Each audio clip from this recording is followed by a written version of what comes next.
the Big O Show. This is the Big O Show. This is the Big O Show.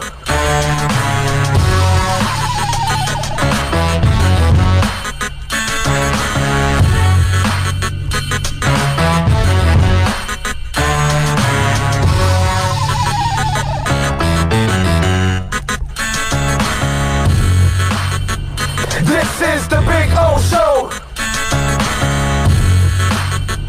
This is the Big O Show. Oh, yeah. We are ready. We are ready to rock. How y'all doing out there? Final day out here at the Senior Bowl, at the Reese's Senior Bowl. We'll be out here for a few hours doing our show, talking all kinds of stuff. We got so many different topics to talk about today. Obviously, Senior Bowl. We'll talk a little bit about some of the players. Today is a little bit of a twist for us because we're here at Ladd-Peebles Stadium, but the players will not be here today. Unfortunately, we've got some weather coming in, some bad weather apparently, and so because of that bad weather, they're going to move the practices indoor to the South Alabama facility. And so we are not going to be there because, one, we can't really broadcast from there. We don't have it all set up like what we wanted. And so we like the setup that we have here at Ladd-Peebles Stadium. The only thing, we may get players after practice and things like that, and then we'll post them for you as always. Like we did yesterday. How many times did we come back on, Bill? Like 3 times after the main broadcast? It was 3. We had Greer. Right? We had Anna Lagares, right, and then we have Van, and then we had Van Jefferson. Yeah, we have Florida. Van Jefferson, the receiver from Florida, who's been tearing it up here. 3 add-ons. Yeah, we had three extras there because Chris Greer also spoke, and we covered it. Only electronic media in South Florida that's here, and so we covered it, and then we played that entire press conference. So for those of you that might have missed. You might have read some of the articles off that press conference. Well, why don't you find out for yourself what Chris Greer said? That way you know exactly. And we broke it down for you also, like we normally do with these press conferences that we air the press conference and then we kind of talk about the press conference after that to kind of give you all a good feel for whatever the coach, the player, the situation, and all of that. So we got a bunch of things to talk about. First of all, a nice win for the Miami Heat last night against the Wizards. They blow a 21-point lead. I thought in the third quarter when Spo they cut the lead from 21 to 3, Spo benched everybody. That was awesome. Okay, and it did provide a spark, especially Tyler Hero last night. That was fantastic to watch how that kid stepped up in a big-time way and hit big basket after big basket when this team needed it badly. And you almost felt like, did you see, if you watched the game, their faces last night? And yes, I watched the game. I had my iPad on. I had my big old iPad, my 13-inch iPad, and I had it set to Fox Sports Florida's app, which, by the way, love that app. That app saves my ass whenever I'm traveling.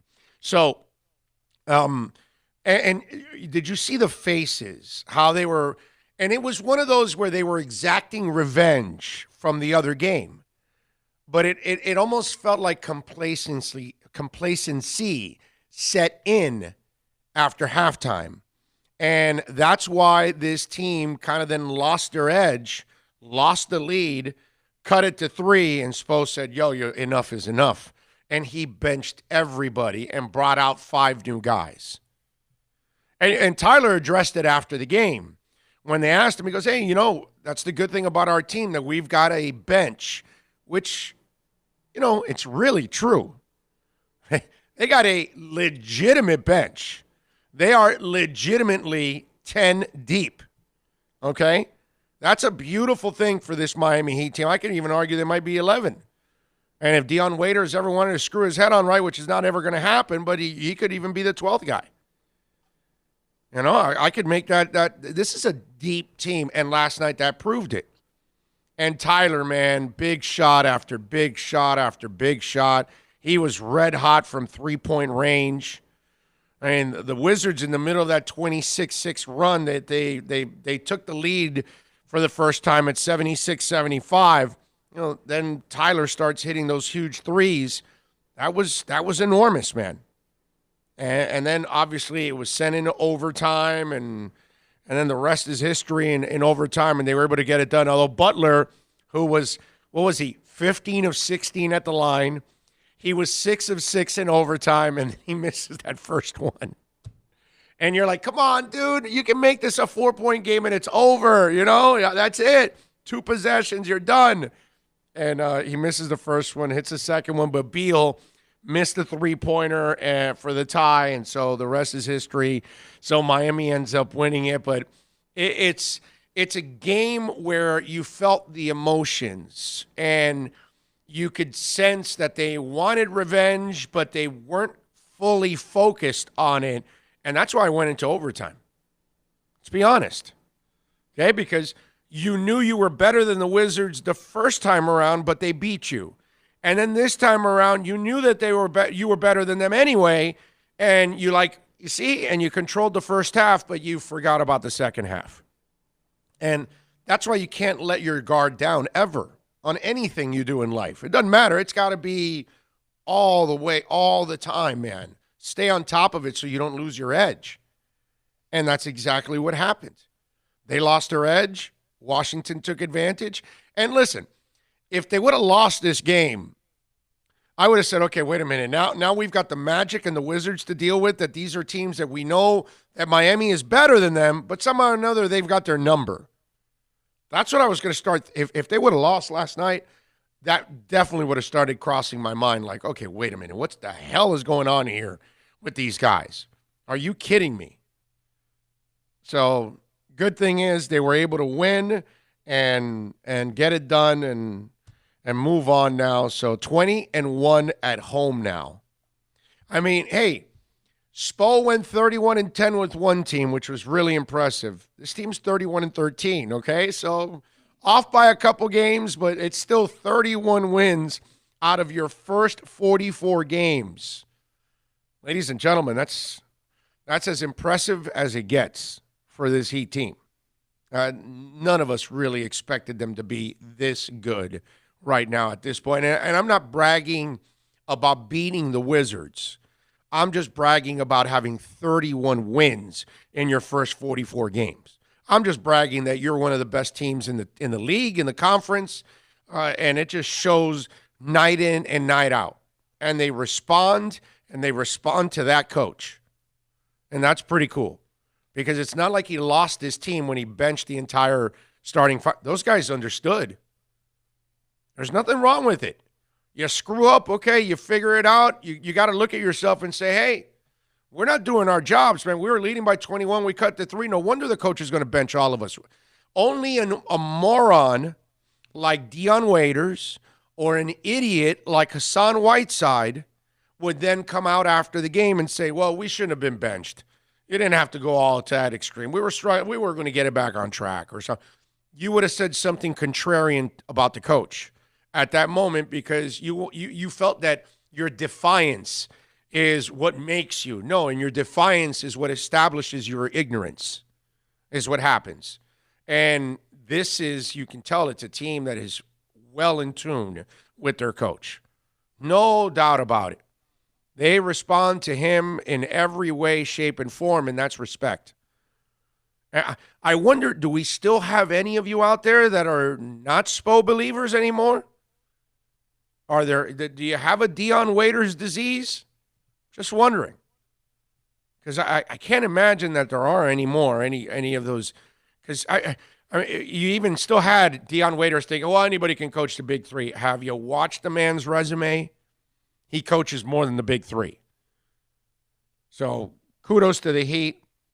Way to bounce back last night and do your job, actually, and get it done and beat the team you're supposed to beat, man. And again, Tyler Hero, I can't say enough about that kid because he's a kid and he's playing like a man. He just recently turned 20, I think. Yeah, he It's can't like even January. drink. Yeah. Can't even drink, dude. An interesting little record I saw. NBA seasons starting 8-0 in overtime. We are tied for the record. Yes. 8-0 in over. That Yeah. shows grit, man. Yeah. You don't mess around. Right. And you're when tight games, you're winning tight games. You're the deciding factor. And well, that's why you've got 31 wins in your first 44. I mean, it's a consistency thing. It's not flukish. 31-10 a couple years ago, that was flukish. That was a group of guys that had no business going 31-10, but it was great coaching and they were on a roll, and everybody deserves credit, the players and the coaches, for that role.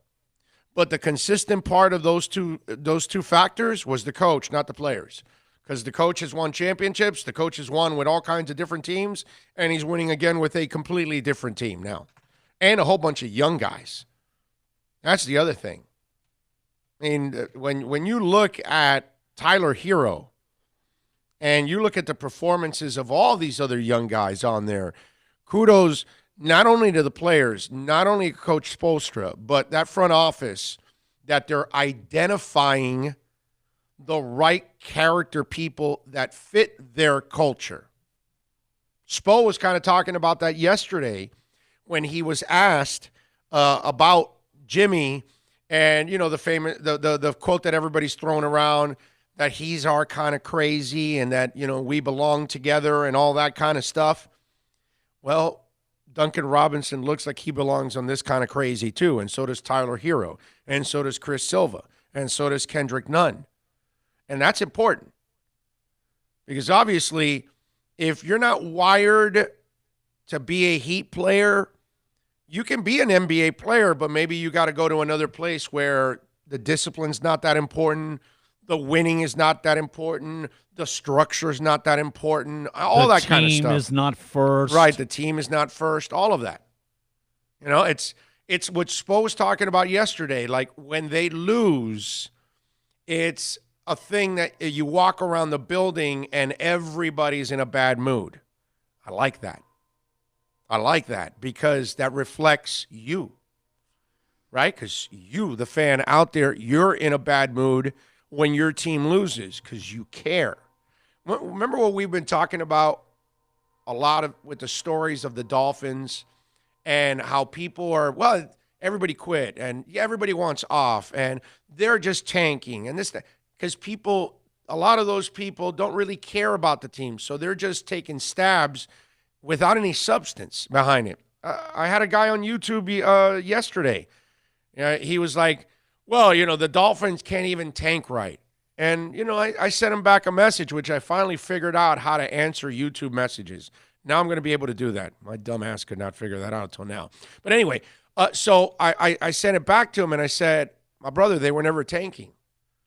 The clueless, the idiots are the ones that came up with that stuff. They're the ones that don't understand what they were doing. They were trying to win, but they were winning through youth. They weren't going to sign a whole bunch of young guys. It was pretty simple. It was pretty elementary what they were trying to do. If they were trying to lose, then they would have put all the worst players out there. They didn't do that. They went through youth and put the best young players that they could find out there because they want to build through some of those guys. A lot of those guys will fall by the wayside. Some of those guys will be building blocks as starters, as key backups, as key special teamers, those kind of things that you need on every football team to survive and thrive. So that's why it's a cultural thing.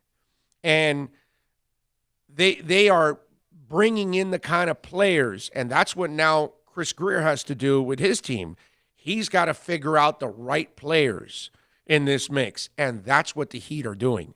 And they have done an exceptional job of that. Goran Dragic, total team player. You're no longer a starter. You are a backup now, but you're going to be a key backup for us. He has embraced that role. He's also intelligent enough to understand that his body is no longer what it used to be, and it cannot hold up either. Right? I mean, he's still missing games like crazy. And they've won 31 out of 44 games, even with him missing several games and being a key cog that you're missing off that incredible bench. Because that bench is not nearly as strong without Goran. You know that. I know that. But, again, you've had UD there forever. He's been the policeman of the locker room. He's been the guy that does some of the dirty work for Spo behind the scenes, right? And a lot of coaches would love to have that one guy in that locker room because it's rare that you're going to get 15 excellent players. So those three that are undressed, if one of those guys is like a UD that's got rings, that's got the resume, that's got the respect, and can help you police that locker room, it's huge. While you're policing that locker room, you're figuring out who fits and who doesn't fit. Right? You've kind of you slipped up as an organization the last couple of years, and you allowed some guys in that you shouldn't have, because we all know Riley, Whiteside, and Dion are not Riley guys. And how he thought they would be Riley guys is crazy, but whatever. We've gotten through that. Now you've got – that's the other amazing part is you've developed all this team chemistry. You've developed all this mental toughness with these guys. They're dedicated, like Bill just said, to the team, right? Because they will make the extra pass for their teammate that has a better shot, right? So you've been able to develop all of this, and yet you've got that Dion Waiters situation, and you've suspended him 3 times, and it hasn't affected your locker room whatsoever.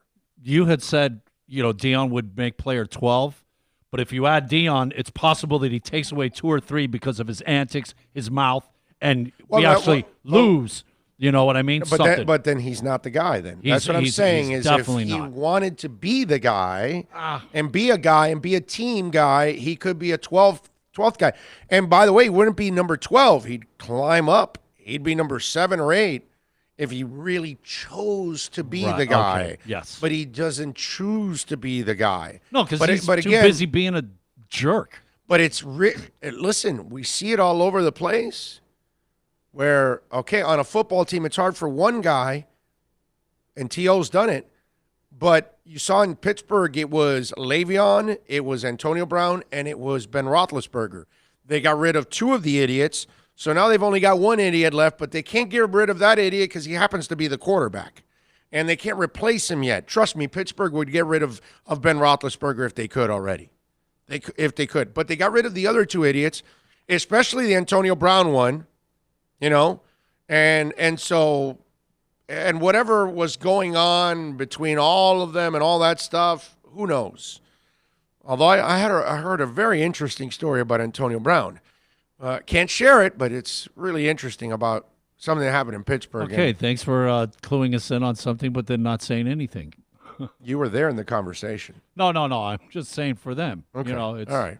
You know how that is. But I can't say I got to seek. I know.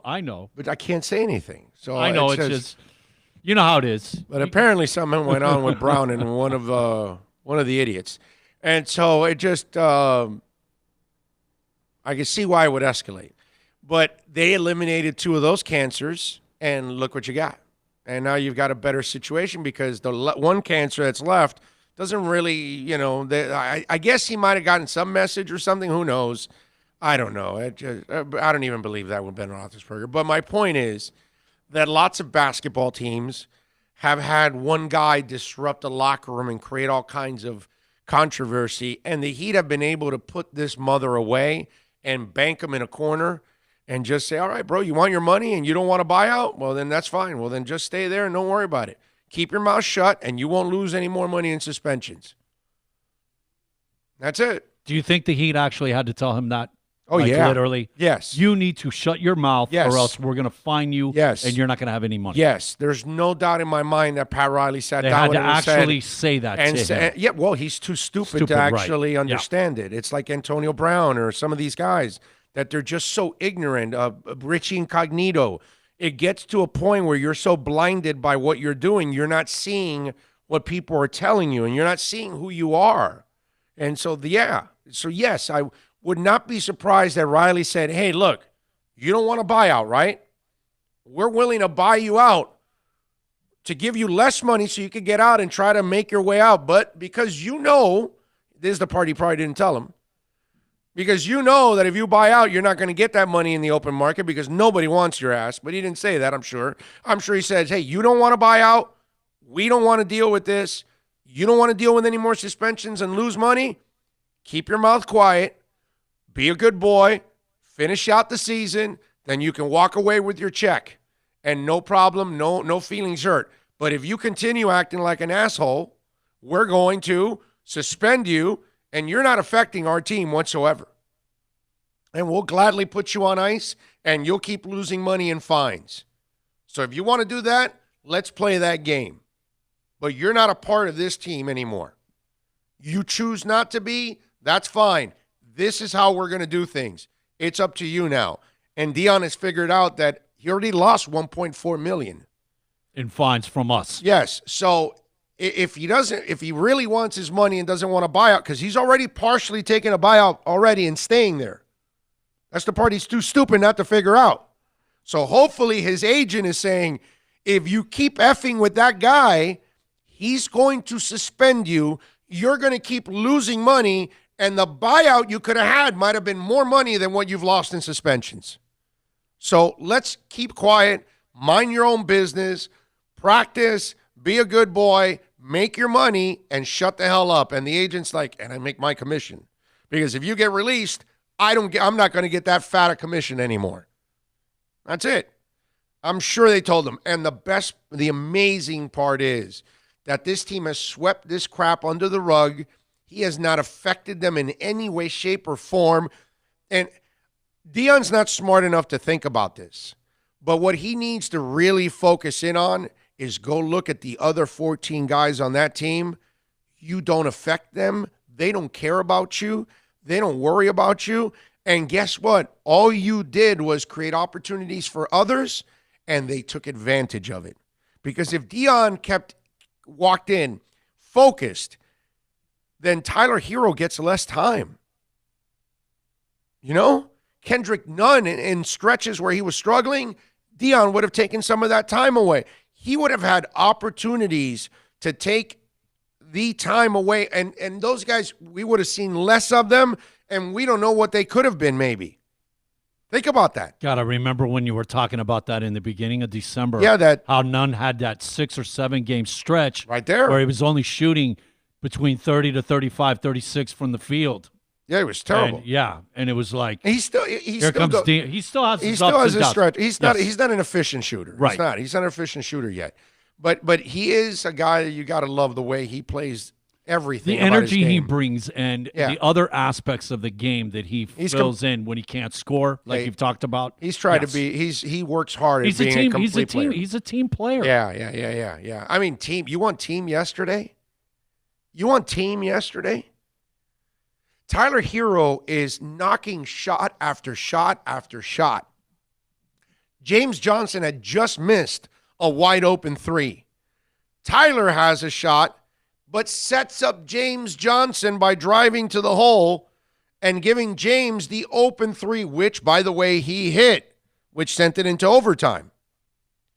That's team, dude. That's as team as it gets. How about James Johnson? But that's a karate guy. Got to have discipline to be a black belt. You understand? So James Johnson effed up in the offseason.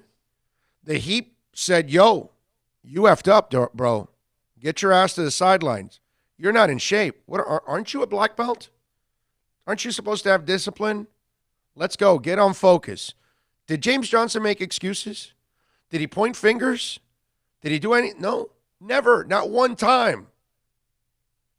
He took ownership for where he screwed up. And then the Heat allowed him to earn his way back. And there he is last night hitting a big 3, sending it into overtime. There he is last night getting served up by a fellow teammate that cares about him enough that sets him up for that 3. That tells you all you need to know about this Heat franchise and about the players that they want in it. And whatever screw-ups happened the last couple of years that they accepted less than they did, they're back on track accepting the right people. And when you have the right people, you get the right results. You got to be a team player. And that's one of the things that you're getting here from all of this. It's just from a sheer percentage, yes. I was thinking about this. Like a Dion Waiters, he's one of 12, okay? Mm-hmm. There's a higher percentage, 7-8% of the team. With football, you got like Le'Veon and AB, that's 2 of 53. That's only 4 or 5%. Maybe basketball idiots like Dion Waiters would have more impact, that one guy, because there's less guys, right? You would think. Yeah. Where an AB and a Le'Veon in a room of 53 guys, 2 guys kind of blend in more, just sheer numbers, right? Mm-hmm. So if you have idiots on basketball teams, they have more impact on potentially affecting your team, yes. is my point. Yeah, there's no Where doubt. Dion could be a freaking cancer that could totally corrupt this team. Yeah. Well, at this point, I don't think he can. That's the beauty of how strong they are now. Yes. And he can't do anything. So even the guys being young and this and that, they've gelled enough. They've got enough moxie. Well, they have the been playing through some time. tough games. Yeah, They have the exactly. playing time. They have the respect from the coach, which is all you need. You know what I mean? Our show is proudly brought to you by Caneswear. And, folks, a meet and greet and autograph session is coming up with Jimmy Murphy, baby. Yes, sir, from the Hurricanes, our very own Rudy. Follow him on Twitter, Jimmy Murphy, or Jim Murphy 36. February 8th from 4 to 6 p.m. You can come on out, meet Jimmy. And, I mean, this is a kid that you got to love him, man. Take a picture with him, get the autograph. It's a Canes thing, baby. You wouldn't understand. Jimmy Murphy, the running back, will be with Caneswear from 4 to 6 p.m. February 8th. And don't forget at Caneswear, you can get the jerseys, the polos, the T-shirts, the hoodies, the hats. Hey, your Inter Miami home is at Caneswear. They've got all the killer T-shirts. You can go out to practice whenever it's open to watch them, put on those T-shirts. The jerseys, when they come in early February, they're going to have both styles of jerseys. They've ordered over 2,000 jerseys. I cannot wait till they get those kits. That's what they are called in football. They're called kits, not jerseys. But anyway, when they get their kits in, I can't wait to get my Inter Miami. Get on down to Caneswear, 2511 South University Drive in Davie. Caneswear at Miami Fanwear. That's the spot where fans like me shop. America's safest and best-selling compact luxury SUV is at Acura of Pembroke Pines, and this is how we do it. RDX, $339 a month at Acura of Pembroke Pines, the #1 volume Acura dealer. No one expects to get into a crash, but I expect you to go to accidentlawfirm.com if you do. Make sure when hiring a driver, you go through a rideshare app so that you can be covered by the insurance, which can be up to $1 million whether you're a passenger or a driver. In other words, don't try to save a few bucks by paying cash instead of going through the app. I'm attorney Bobby Nunez from Nunez Law in Miami, and we're here to help you through the process. Go to accidentlawfirm.com for a free consultation from me, Bobby Nunez. That's accidentlawfirm.com. Thinking about buying or refinancing a home? Act now. Home values are ticking up. Don't put off making a move any longer. Call Michael Kodsey now at Choice Mortgage Bank, 561-441-2730, while mortgage interest rates are still at historical lows. Call now to get pre-approved and buy your dream home. If you're currently paying over $800 a month for rent, call 561-441-2730 now before interest rates go up. Down payments as low as 3.5%. Veterans may qualify for no money down. If you own a home, but you're upside down, Michael Kodsey can help. If you're being denied by your bank or your loan process is taking too long, call 561-441-2730. Act now while fixed rates are still under 3.5%. Offices in Boca and Boynton Beach. Rates and terms subject to change daily without notice. Equal housing lender. NMLS 122081.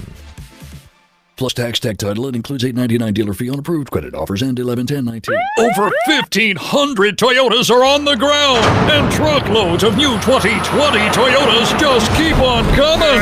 To eliminate all 2019 models, Toyota of Hollywood is holding the ultimate 2019 model year changeover event. Make us an offer, any offer, and you can buy a Toyota at up to 50% less than their original MSRP when new and used. 50% less. A pre-owned 2019 RAV4, not $30,000, $19,775. A pre-owned 2019 Camry LE, not $26,000, $17,775. A pre-owned 2019 Corolla LE, not $22,000, $12,775. Pay up to 50% less at Toyota of Hollywood, the #1 volume Toyota dealer, based on total retail sales of new Toyotas in the Southeast region for 2014 to 2018 per SCT, on 441 between Hollywood Boulevard and Sheridan Street. Open till midnight.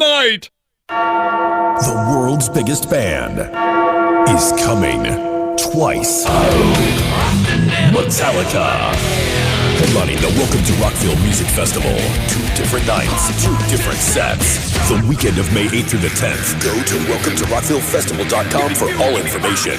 Get your tickets on sale right now. The one, the only Metallica. Go to welcometorockvillefestival.com.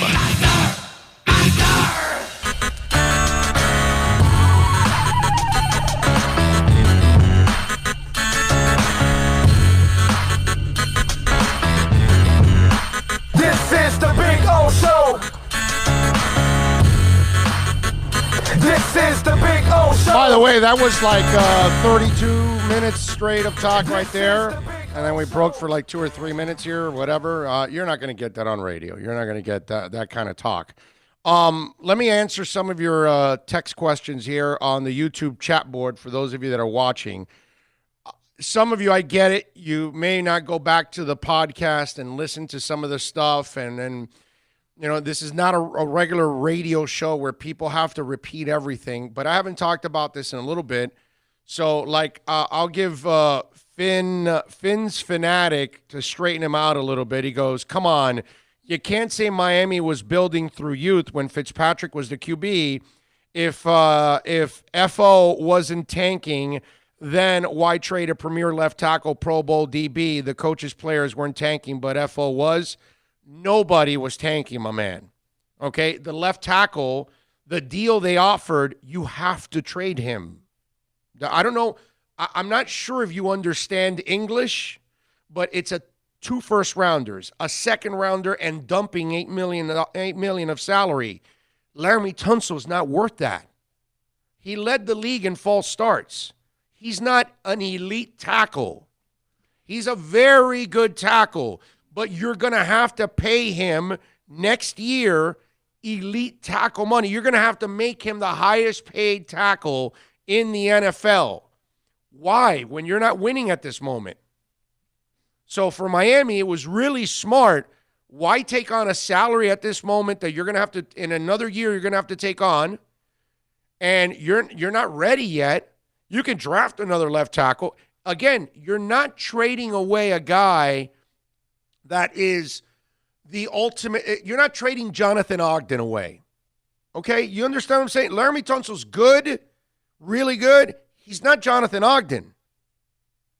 Not that kind of guy. So you had to trade him. As for Fitzpatrick, what are you going to do? The guy doesn't want to be here. Again, listen, I can't help you guys out there. If you want to create your own narrative and whatever, or you want to listen to some lazy writer that wanted to create his own or her own narrative on whatever happened, you had to trade Laramie Tunsil. If you got more than the Bears gave up to get Khalil Mack. Yes. I would not trade Khalil Mack for the package that they got, but I would trade Laramie Tunsil. Okay? That's the difference. Khalil Mack is elite. Like, impact, game changer. There is nobody better, or he is top 3. It's, it's him and the Bozas and Donaldson. Yeah, you're right. Aaron Donald. The kid from Rams. Those kind of guys, he's right up there with those kind of guys. That's not Laramie Tunsil. Okay? And I like Laramie Tunsil. He's a really good player. But damn, dude, I'm trading him. And Fitzpatrick refused to be a team player, did not want to go with the rebuild here. So you trade him, man. You can't do anything about that. And as for Fitzpatrick, the quarterback, they were doing the smart thing. They want to assess everybody. If you start Rosen, then Devontae Parker never has the season he has, and you don't get him on a discounted contract for the next 4 years. If Fitzpatrick doesn't start, Gesicki doesn't have the year he has, and you don't find out about him, and so on and so forth. Again, hey, look, man, Finn's fanatic. My brother, you can create whatever narrative you want, okay? What you sent me, you're clueless. You either get on board and get educated on this show, or you can go ahead and follow all the other people that are completely lost about the Finns. You make your choice, bro. You make your choice. Everybody that listens to this show every day knows that we have been dead ass on target with everything the Dolphins are doing. Way ahead of everybody. We've explained it. I mean, crystal clear what's going on pretty much with the Dolphins. Nobody has been more on target than we have. But again, we're in a world, it's not just sports, it's news, it's politics, it's entertainment. We're in a world where people see something and they still create their own narratives about whatever. So I get it. You want to do that, that's fine. The Dolphins were never tanking. They built through youth. And they made the best decisions that they could along the way to develop a roster. That's all. You don't load up with free agents. That's lazy thinking because they weren't going to throw away a whole bunch of money in free agents. And the kind of free agents that they needed, which were guys, stopgap guys to get by for a year or two, what kind of contracts are you going to get? You're not going to. The good free agents want 4 or 5 year deals with big signing bonuses, so you're not going to get the good free agents. The older good free agents, and you don't want those. The young free agents, whenever they become available, you'll see the Dolphins go after them. You see a 25, 26, 27-year-olds available, Miami's going to try to sign him. A 30, 31, 32-year-old, they're not going to sign him. Now, if that guy wants to come in for a 1 year or 2 year deal, Miami will do that because they can get in and out of that contract quickly. But again, create whatever narrative you want. That's all. Ian from Brooklyn says, yay, sports talk with Big O. Good morning, fellas. Thank you. Man of 1,005 holds. Spo making that move to the bench. The starters shows how a great coach, what a great coach Spo is. I agree with you. Let's see. What else do we have here? Drew Bow. Thanks for the work, O and Bill. The articles in the media just seem to be so lazy. Dolphins want to find the right guy to be their quarterback. I mean, that's the title. I was there for the press conference, and when they asked, well, don't you want to find doesn't the owner want to, because, the stupid story out there that the owner wants Joe Burrow, just like the stupid-ass story about him wanting Lamar, and it wasn't true. And we told you that ahead of time, ahead of everybody else, that it wasn't that the owner, Chris Grier and Gase, liked Lamar, the person. They weren't in love with him, the quarterback. But whatever. I mean, people will create whatever they want. And, yeah, I was there when they asked. And Grier was like, it was like, of course, the owner, me, everybody we all want a quarterback, dude. That's nothing new. But you got to write something. Let's see. Big O, O stands for Oracle. Well, thank you. Appreciate it. Let's see. Big O stands for Oh, hell no. Wow, I entered the stream at the right time, says Go Gators. Ernest Gonzalez says, how high would you go to get Tua? I say no further than 3 when my first. Listen, man, guys, I'm not drafting Tua. I'm not trading up for Tua. I'm not drafting him at 5. I already told you this. I'm not. Maybe Ernesto Gonzalez, you haven't been tuning in every day and you haven't heard. But I'm not a fan. I wasn't a fan of drafting Tua in the top 5. Listen to me. On his last injury before the hip injury. That last injury, I said I was done. Those of you that watch, did I not say that, Bill? Bill? Remember, hold on. I know you're listening, and I'm sorry to bother you. Did I not say before the hip injury, when he had the other ankle injury or knee or whatever, that I said I'm done with Tua, that I'm not taking him in the top 5? You've been saying it since, even before the hip. Right, that's what I'm saying, before the hip. Yeah. And now that the hip. That was the clincher. Yeah. The hip is like done. I don't want him. I think it's a waste. I think he's a sack of injuries. He's going to a league that they hit harder. They play more games. He plays behind what would be considered, I guess in college we would call it an all-American line because we can't call it all-pro, but an all-American line, and he's still getting injured? And by the way, he can move around, but he's not this incredible athlete or anything like that. He's not Russell Wilson or nobody's Lamar, but he's not even Russell Wilson. Now with a hip, he's going to have less mobility at a higher level where they're bigger, stronger, and faster, and they play more games and they hit harder. No. This is the only caveat that I've said. If you choose to draft him at 5 and you want to take that gamble, okay, fine. I'm not a fan of it, but please take a second quarterback. That's what I've said. I'm not a fan of it. You want to take him at 18 or 20-something? Go ahead. I get it, the whole Drew Brees thing. You're afraid that it may happen again, and maybe the kid all of a sudden stays healthy for the rest of his career. Maybe he had all the bad luck in college.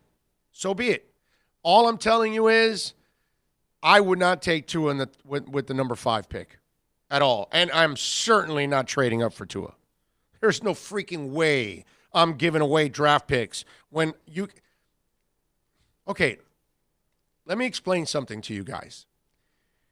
You got 14 picks. You got like 20 – I think it's like 26 picks or whatever it is the next 2 years. Okay? Think about this. You start 22 on offense and defense. You're going to have more picks than you have on starters and offense and defense. Okay? Now, let me go back to this, which I think people are going to say, well, you're just picking on the kid. And I'm not. I really pick more on you guys that fall for the banana in the tailpipe. Ryan Tannehill is a jag. He's an average quarterback on his best day. Okay? He's very athletic. He can throw the ball once in a while and will make some wow throws for you, all that good stuff. But think about this. Look how far the Titans got with a jag quarterback. So my point is, you're the Dolphins. You have an opportunity right now with all these picks over the next couple of years to load up the D-line, to load up the offensive line. Make it so strong that whoever you put back there, you'll win 10 games. Whoever you put back there, you'll get to at least the playoffs. But by some miracle, if we're able to finally find that next guy throughout this process, then you'll be a Super Bowl contender. But if you end up trading a bunch of picks and trading a house and keep trying to acquire one guy and then you have nothing to surround them with, then where do you go? Is it Andrew Luck getting killed? Is it Andrew Luck getting pounded? No, man. I'm sorry. I'm not for trading. And teams are going to know Dolphins have a whole bunch of picks. We're going to ask them for the world. No. I'm sorry. I'm not into that. Go get me a whole bunch of hogs on the front line. Get me a whole bunch of offensive linemen that are nasty, that are going to bury the crap out of defensive linemen every week and are going to keep whatever quarterback is back there clean. Even a jag, even an average guy at best, like Tannehill or Dalton or any of these kind of guys can get you at least to the playoffs.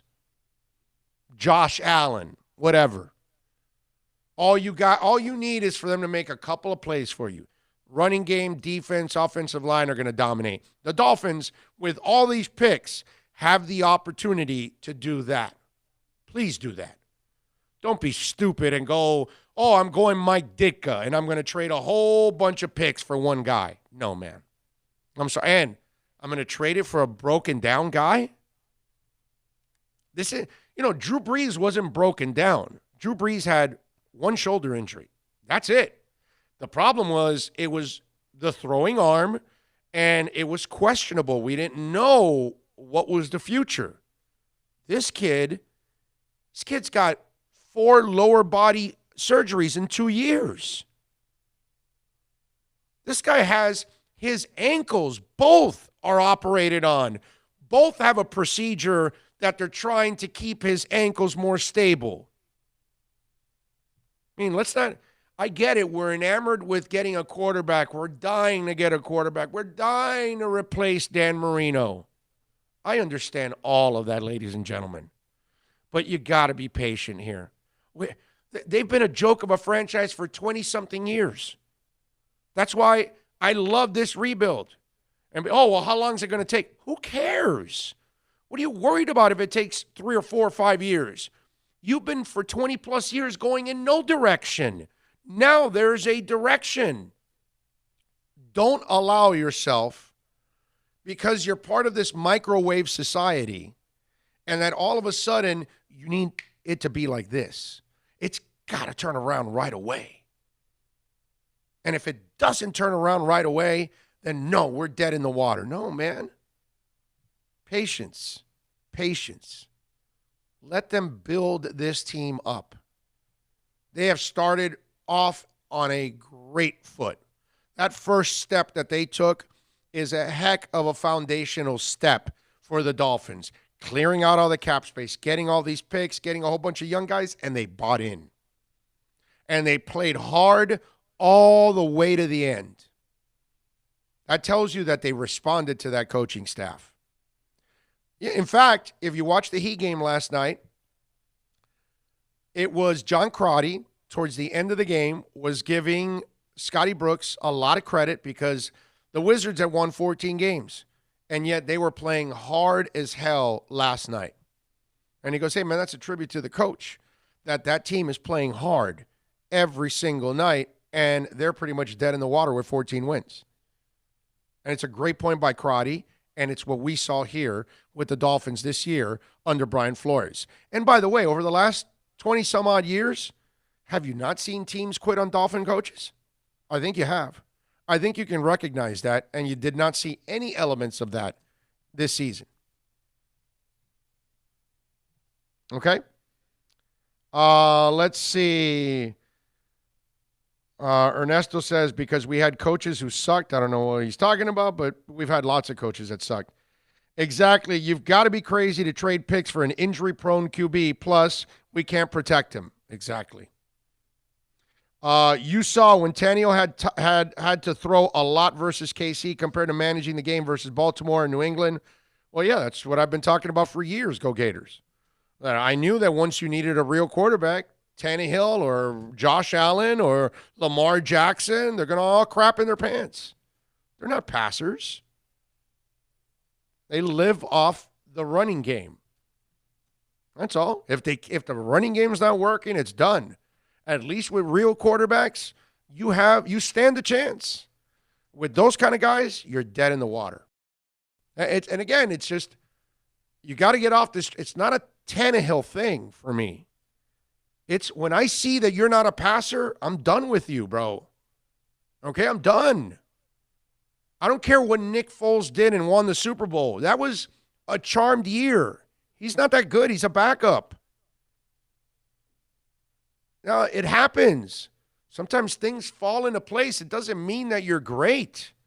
It doesn't mean you've arrived or anything. But some of you out there, you're so blinded and you're so beaten down by this lack of quarterback with the Dolphins that whatever Ryan was doing in Tennessee, you actually thought it was something like he had turned the corner and he became a good player or something. Give me a break, dude.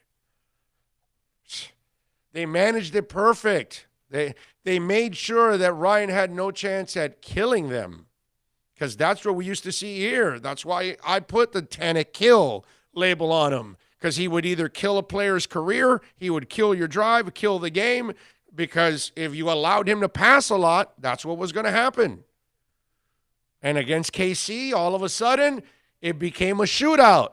And now you needed a real quarterback to match a real quarterback. And guess what? You don't have it.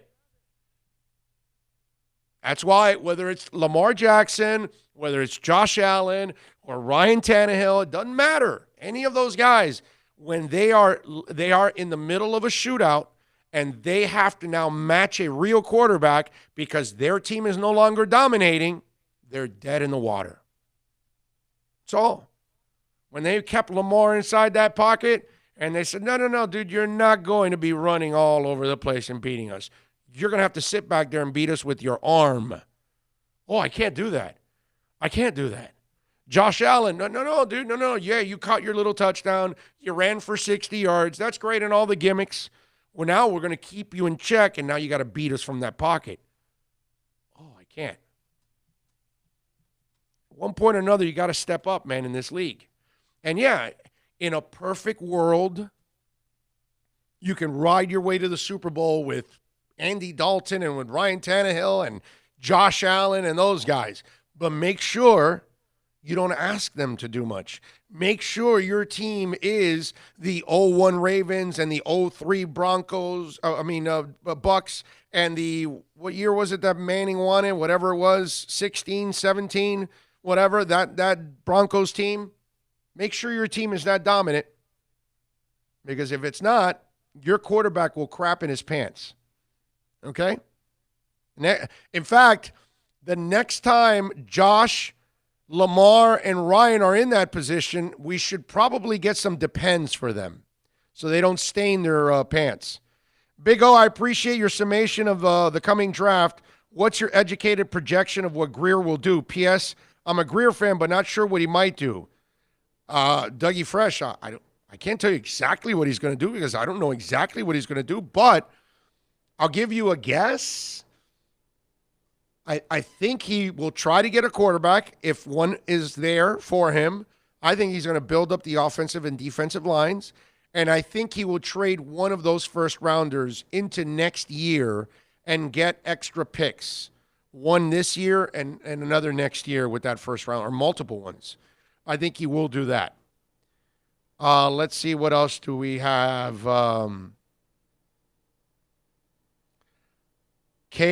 K-Blog Gaming says, ¿Tú eres cubano, Big O? Con un nombre como Alzuaray. Seguro que soy cubano, chico. Padre es cubano. Nací aquí. I was born in Belglade, Florida. But yes, cubano. So technically, I'm American, but yes, I got Cuban background, obviously. So yes. Alzuaray. I think Oriente, I want to say, is where my dad. No, my dad is Santa Clara, and my mom was Oriente. Right. Those are the cities that they grew up in, if I'm correct. Something like that. Anyway, there you go. That's your Spanglish version of the program here, which we can do a little Spanglish. We are actually going to add a Spanish segment to the show.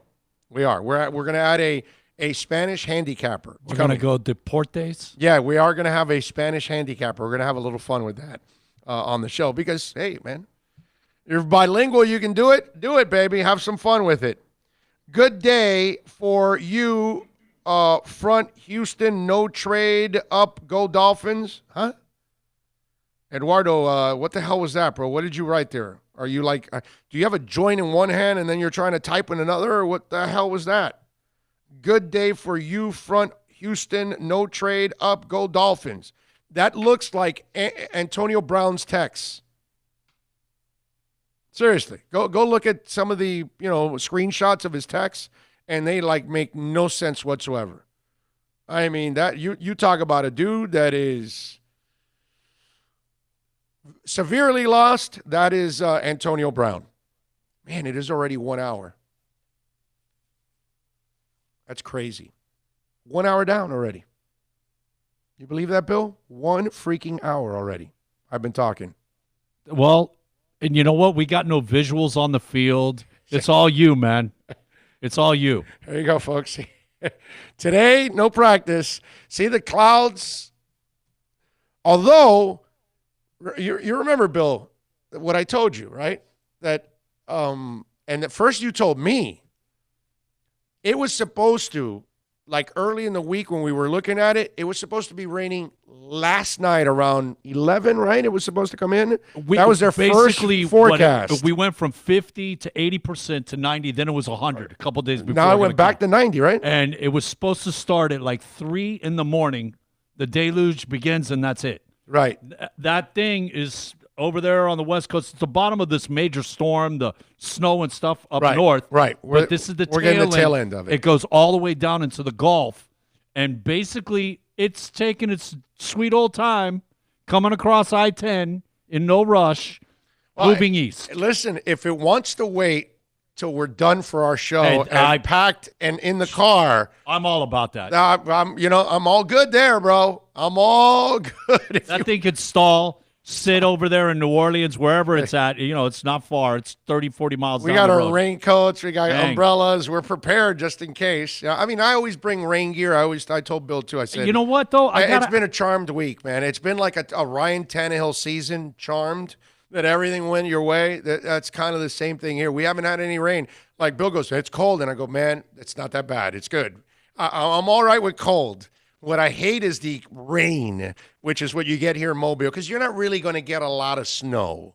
The Panhandle area, that southern part here of the country, you don't really get – you do get snow every once in a blue moon, but it's not normal to get the snow, But rain, cold ass, rain, sleet. Ugh. So I have to ask you, because we love the sneakers. We love the new material, comfortable sneaker. Yeah. But, man, when it rains, yes, those sneakers suck. I know. Because it goes right to your foot. Your sock is soaking wet. I got my Timberlands on, ready for the rain. Yeah, no, but bro. I brought a second pair. So okay, so if they get wet, you're out of them with I quickness. just put in the fresh pair, and plus we're leaving already, so it's not like okay. You know what I mean? I brought a second pair of shoes. I mean, I'm ready to I run. always bring a second pair of shoes just in case those get wet. I'm ready to run through the mud. No, balls. yeah, I got yeah, my yeah. Timberlands. I'm ready to go. Yeah. You're overly prepared there. I hate wet feet, bro. I hate wet socks. No, dude. Ugh. You are 1,000% right. The wet socks are terrible. They are absolutely terrible. Big O in the first round. Would you pick Delpit from LSU? Oh, I love that kid. Yes, he's a hell of a player. Delpit's a hell of a player, dude. Yes, I like him. Got no problem with Delpit. That guy's a stud. I just worry about Tua, man. But again, if you take Tua, just take a second quarterback. That's been my thing. That's all. I will understand the method behind. You know what's the example? Here's the example. For those of you that have followed me for a long time, I wasn't a fan of Chad Henne. Never. At no point was I ever a fan of Chad Henne. I never believed that Chad Henne could be a really good passer. I thought he still had his erratic part to his game, which it ended up, that's what he was. He had a great arm and all that. But, okay, while I slammed Parcells for Pat White and some other picks that he's made over the short time that he was there with the Dolphins, I never slammed him for Chad Henne. Even though Chad Henne did not work out, I still thought it was a really smart gamble. Do you know why? Because it was a second-round pick, late. The guy was a 4-year starter, had passed for over 10,000 yards. There was a lot of things. He had just lit up Florida in a spread-like game, and it was like, okay, well, maybe this kid's got something. Second round, I got no problem with taking projects in the second.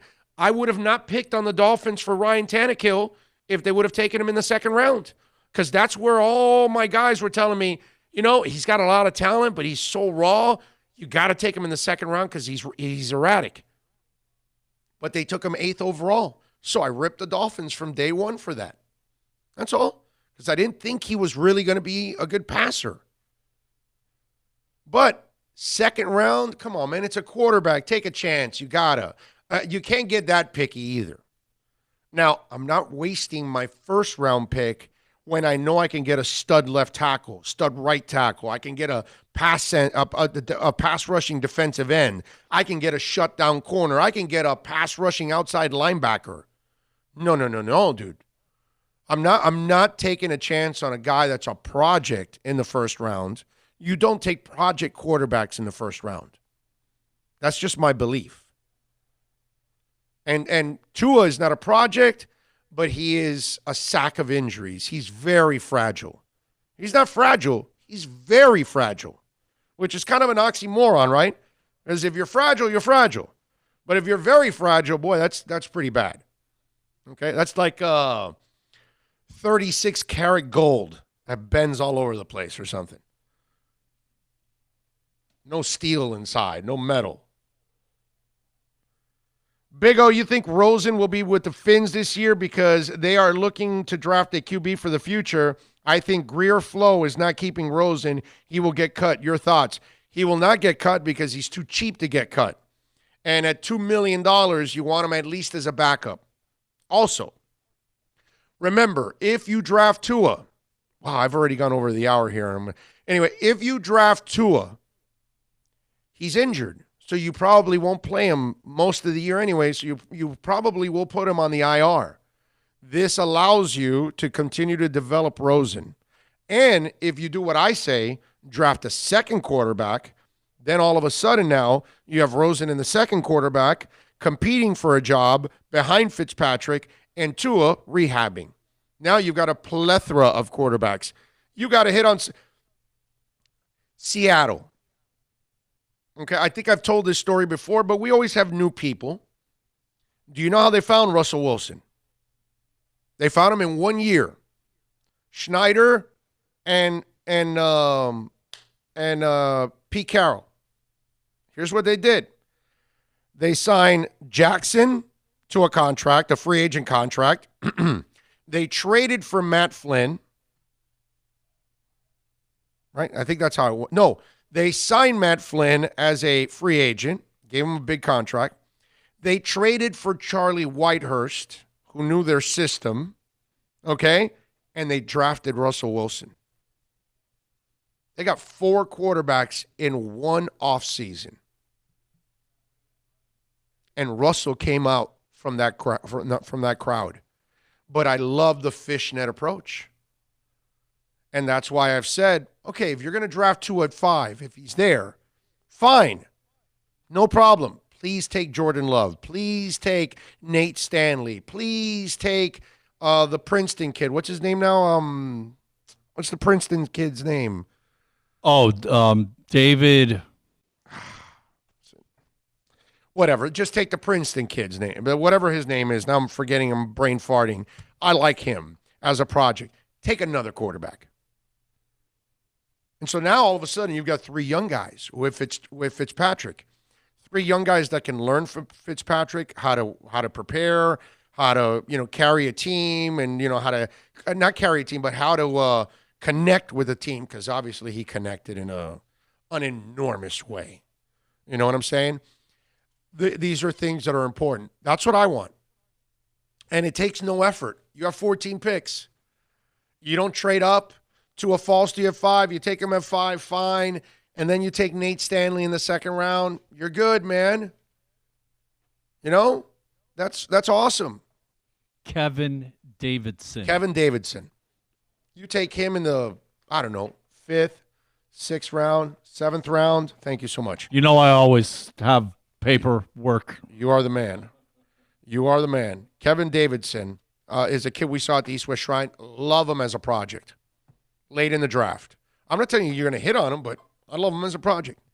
And so, what's the other tangible? Think about this. He's from Princeton. Yeah. He's got a brain. He's a smart kid. Yeah. And think about this. If you take 2 quarterbacks, you still have 12 draft picks.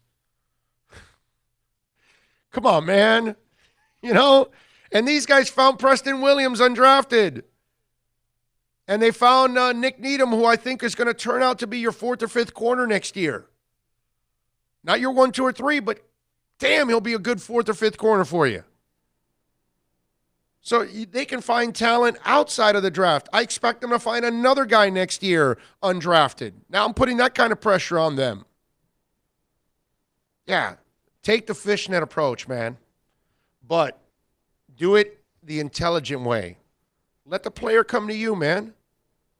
Don't be chasing and trading away a whole bunch of draft picks for something that you don't know. That's the part that it just something? Doesn't fly. Think about this. So ratio.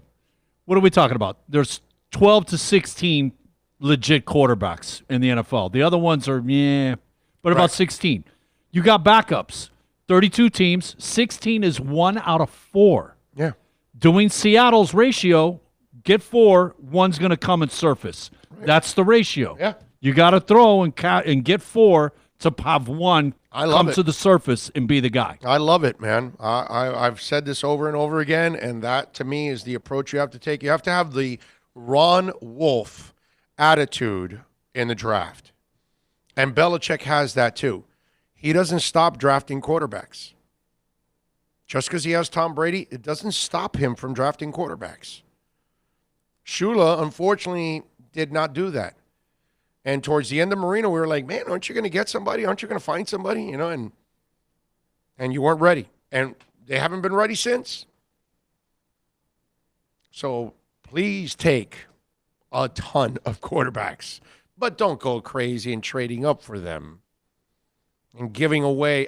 Now that you've built all this draft capital, make sure you use it to your advantage. Don't give it away. Don't go red hot chili peppers on me, man. Don't give it away now. Come on. Load up. Get a great rack. Call Pallet Rack City. Call Eddie Pereira right now. Listen, you want to straighten out your business? You walk into your warehouse, everything's looking all disheveled and unorganized, and things are stacked on top of each other. There's no organization. Well, you got to call Pallet Rack City. They buy and sell new and used pallet racking. They are your one-stop shop for all of your warehouse needs. I don't care if it's forklifts, dock equipment, you name it. They got it for you at Pallet Rack City. Don't you love a great rack? I love a great rack. A great rack is fantastic. And it will organize your business. It'll make you look better. It'll be more efficient for you.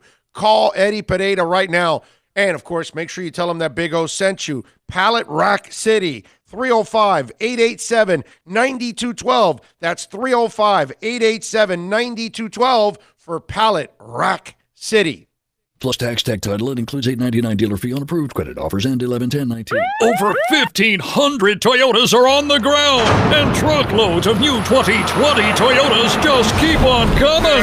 To eliminate all 2019 models, Toyota of Hollywood is holding the ultimate 2019 model year changeover event. Make us an offer, any offer, and you can buy a Toyota at up to 50% less than their original MSRP when new and used. 50% less. A pre-owned 2019 RAV4, not $30,000, $19,775. A pre-owned 2019 Camry LE, not $26,000, $17,775. A pre-owned 2019 Corolla LE, not $22,000, $12,775. Pay up to 50% less at Toyota of Hollywood, the #1 volume Toyota dealer, based on total retail sales of new Toyotas in the Southeast region for 2014 to 2018 per SET, on 441 between Hollywood Boulevard and Sheridan Street. Open till midnight.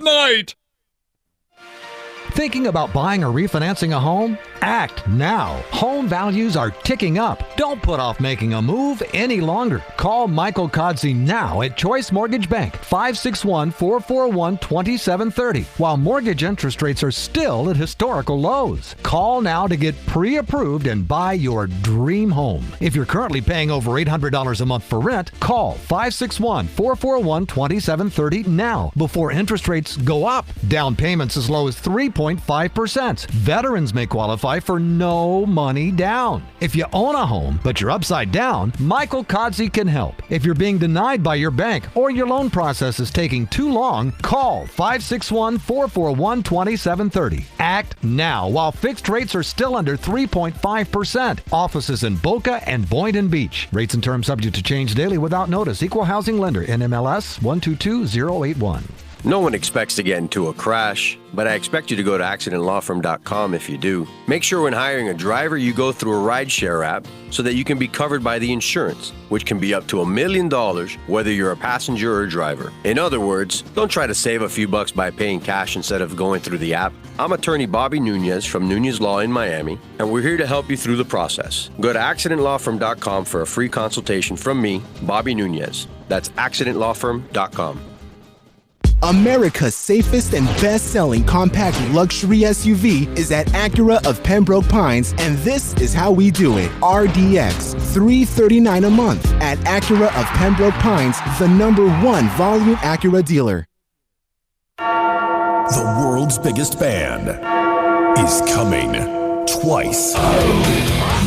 Metallica. Headlining the Welcome to Rockville Music Festival. 2 different nights, 2 different sets. The weekend of May 8th through the 10th. Go to welcometorockvillefestival.com for all information.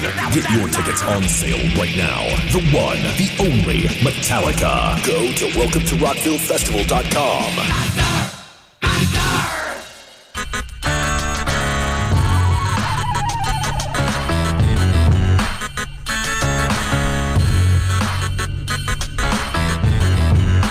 This is the Big O Show. This is the Big O Show. This is the Big O Show.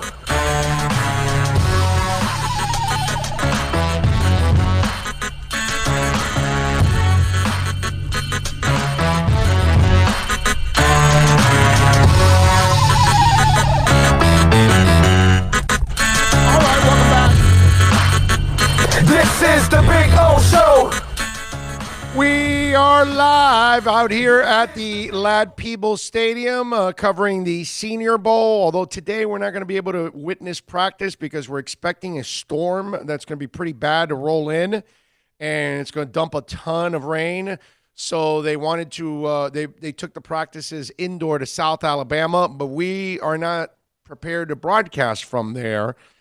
So that's something that we could not do. And we like where we're at right now. This is a really good setup for us. Look, we're the only ones holding down this fort. Other than us and the serious guys next That's door, it. Yeah. we're the only game in town Yeah. at the stadium right now. Yeah. No, but I like this setup better than anything we've done in a long, long time. I've done it here years ago. I did it when I was at QAM. I one year I did do it from the booth here.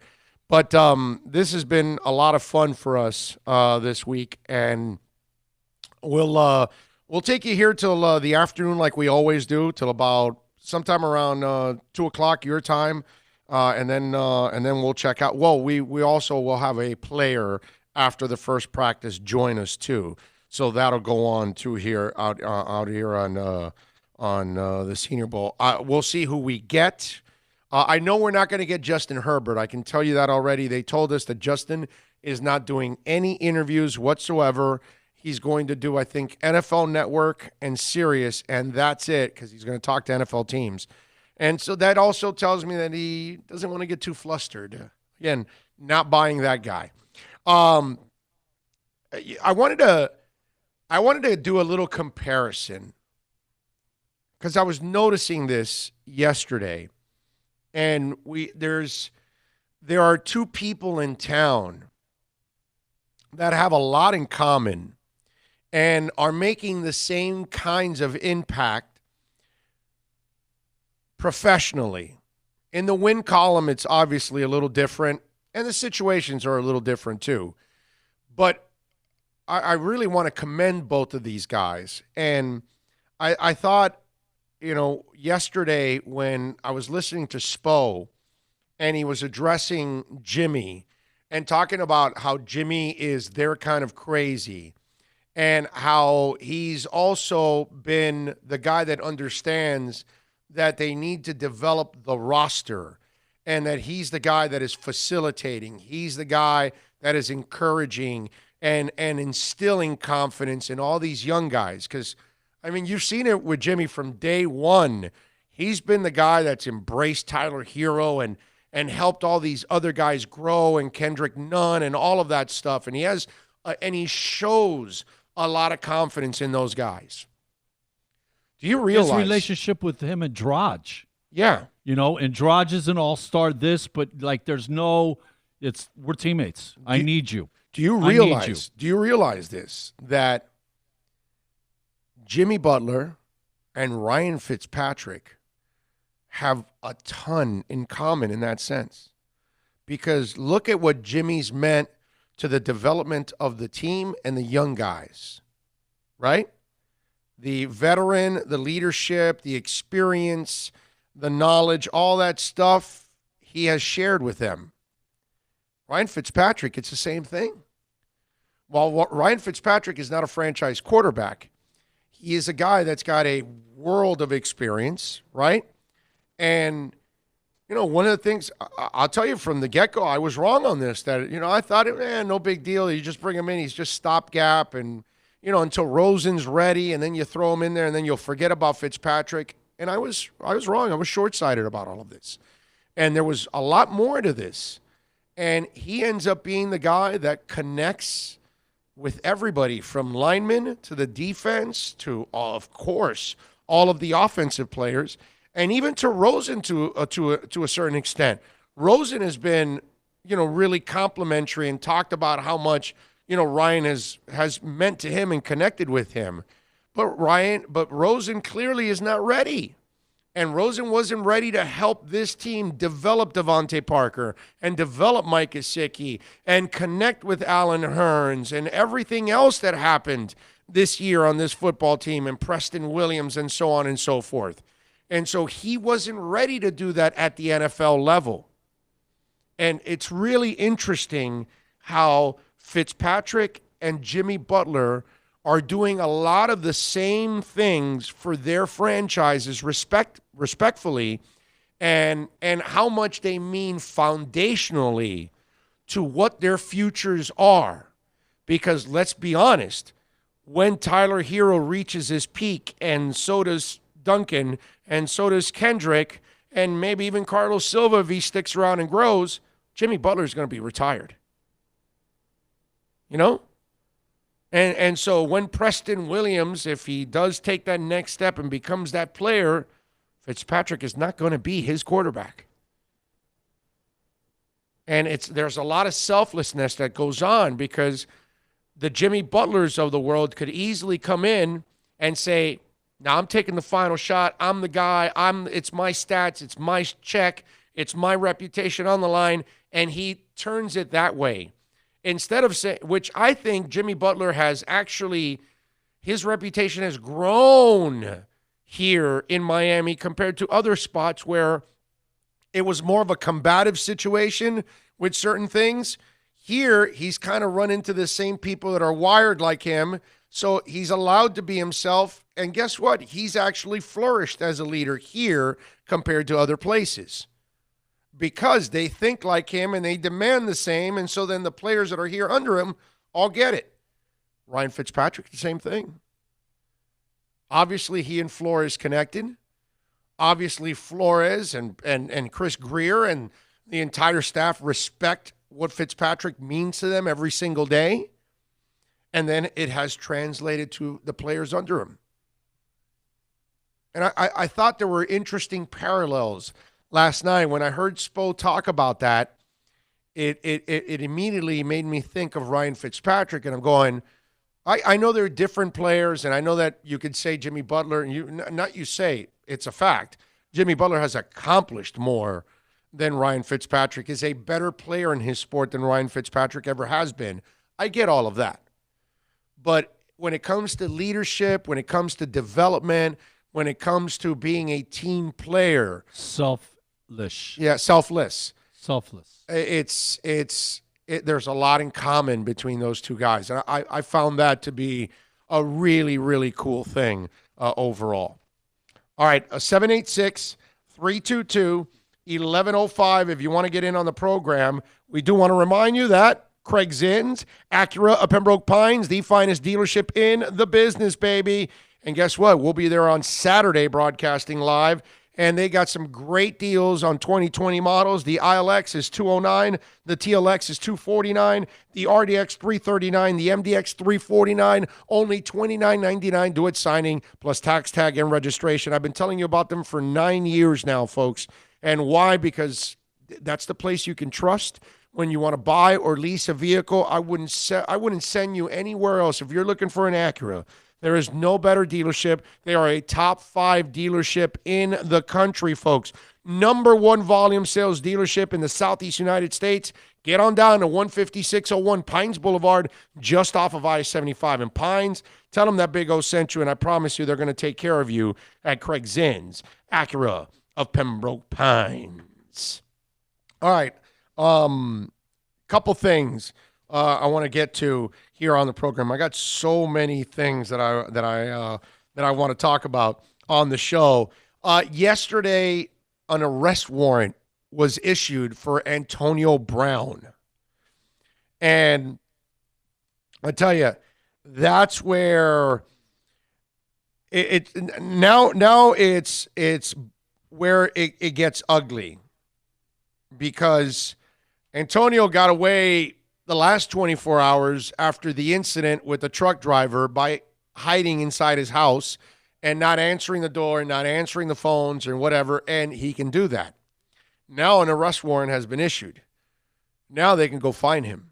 Now they can actually go into that house, get a search warrant, and go arrest him. His trainer was already arrested. Now this story, we got more of the details yesterday, which it just gets ugly. So he's a fugitive Yes. from the law. Yes, he is a fugitive now. And I don't know if he's in a bathroom right now dyeing his hair and shaving his beard like Harrison Ford, but whatever. We'll see. I don't know if he's going to break into the Cook County Hospital to try to get some records of a one-armed man that is, really the reason for all of this. So when it comes to Antonio Brown, this story got, really ugly, right? So apparently his trainer assaults the truck driver, takes the keys from him, right? And then Antonio and his boys start unloading the truck because he owed them $4,000. Problem is, he threw a rock at the truck, causing damage, because the guy left because he didn't have he refused to pay. Antonio Brown, obviously, that's a dude. I got to tell you, Antonio Brown must be like some radio owners that, make all kinds of promises and never pay people. That he must be a radio owner, because he must be in our business since he is bad at paying people. And so he owed $4,000 for the shipment of his goods. He refused to pay. Driver leaves. So they call the company, apparently, and then the company and Antonio Brown agree that Antonio will give them $48.50 now to cover the $850 he caused to the damage of the truck. So the driver gets back to the house again where AB is at, and they refuse to pay the $850. They give him the $4,000. He's like, no, dude, you got to give me $48.50. You got to pay for the damage before you can get your goods. So they jump the driver and get into the cab, take the keys. They scuff up the driver too. He has scratches, all kinds of stuff. Obviously, they were holding him down while they were taking the keys away from him. And they start unloading the truck and taking the stuff. Meanwhile, he and his boys are taking stuff that is not only AB's, but it's somebody else's on that truck. And they're damaging that stuff because the driver's saying, hey, you're taking things that aren't yours. Okay, these are somebody, and they start throwing it back in and obviously cause more damage. So this lawsuit is becoming bigger and bigger by the moment. His problems are becoming bigger and bigger by the moment. Okay? And so now, after everything, he locks himself inside the house. The trainer gets arrested, and now there's a arrest warrant issued. And no bond is set on that arrest warrant at the moment. I don't know if they're going to have to Baker Act his ass. I think they should, because there's no doubt that he is crazy. All right? There's no other way of spinning this. He is not right in the head. That's the only way to look at Antonio Brown at this point. It's sad. All right? I'm not trying to make light of this in any way, shape, or form. I mean, I think it's going to be a sad story when it's all said and done. But the fact that Glenn Holt is getting arrested, this guy's got an arrest warrant, and he still can't figure things out, it's pretty scary. It's pretty scary that it tells you how mentally unstable he is, that he doesn't have the common sense to realize the trouble he is causing, the trouble he is in, and he doesn't stop the bleeding. He continues to compound the problem by committing more infractions. Any of us with common sense, you get to a point where you say, I've got to stop this. I'm creating a lot of problems for myself, and I've got to get out of this issue. I mean, he's going to end up in a mental ward when it's all said and done. And by the way, remember we've talked about this. He doesn't have anybody that actually loves him that can watch after him. So if it ends up the state is watching after your stuff, that's not good, dude. You don't want to get to the point where, how do you pronounce it? You're a ward of the state or something like that? Is that the right way of phrasing it or whatever? But, I mean, that's scary. You have to wait till they determine that you're sane. And then and what they're doing with your money, and this is a guy that will end up broke, guaranteed. And it almost, remember we read that Delonte West story? It's almost like he's headed in that Delonte West direction, where you end up broke and homeless, and you're talking to walls, and you're refusing help.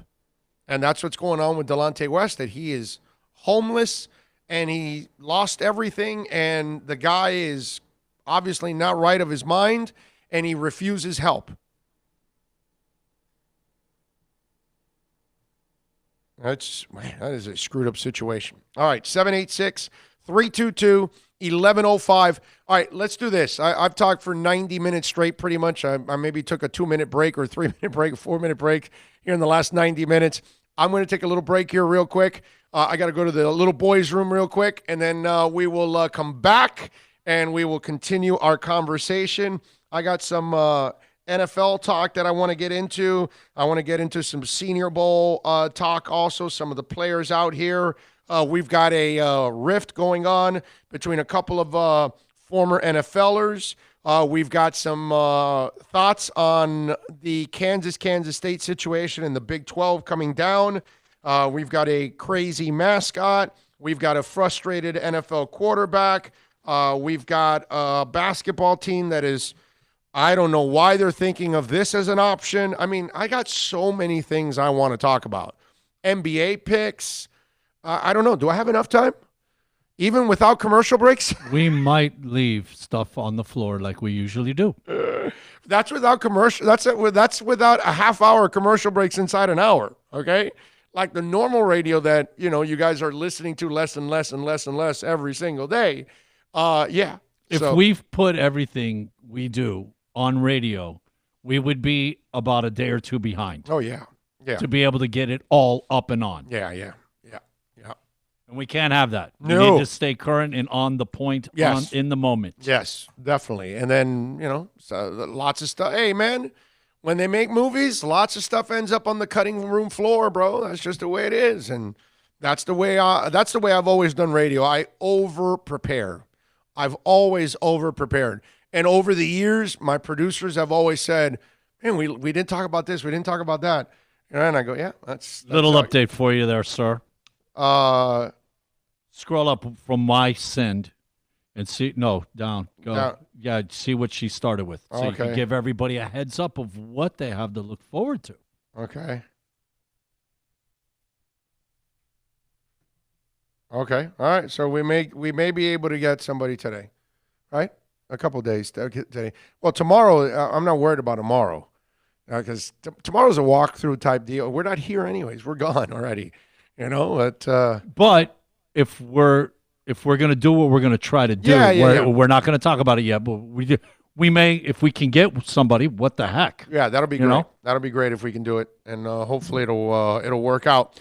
But let's do this. Let's take a quick break. We'll come back on the other side. If you want to get in, you could chime in on the YouTube chat board. Remember to give us the thumbs up on the YouTube chat board, okay? And subscribe. Tell everybody to subscribe and get us to 1,000. We're under 100 already. We're well over 900 now followers. Let me see where we're at now. I'll tell you right now. I'll give you a fresh number here.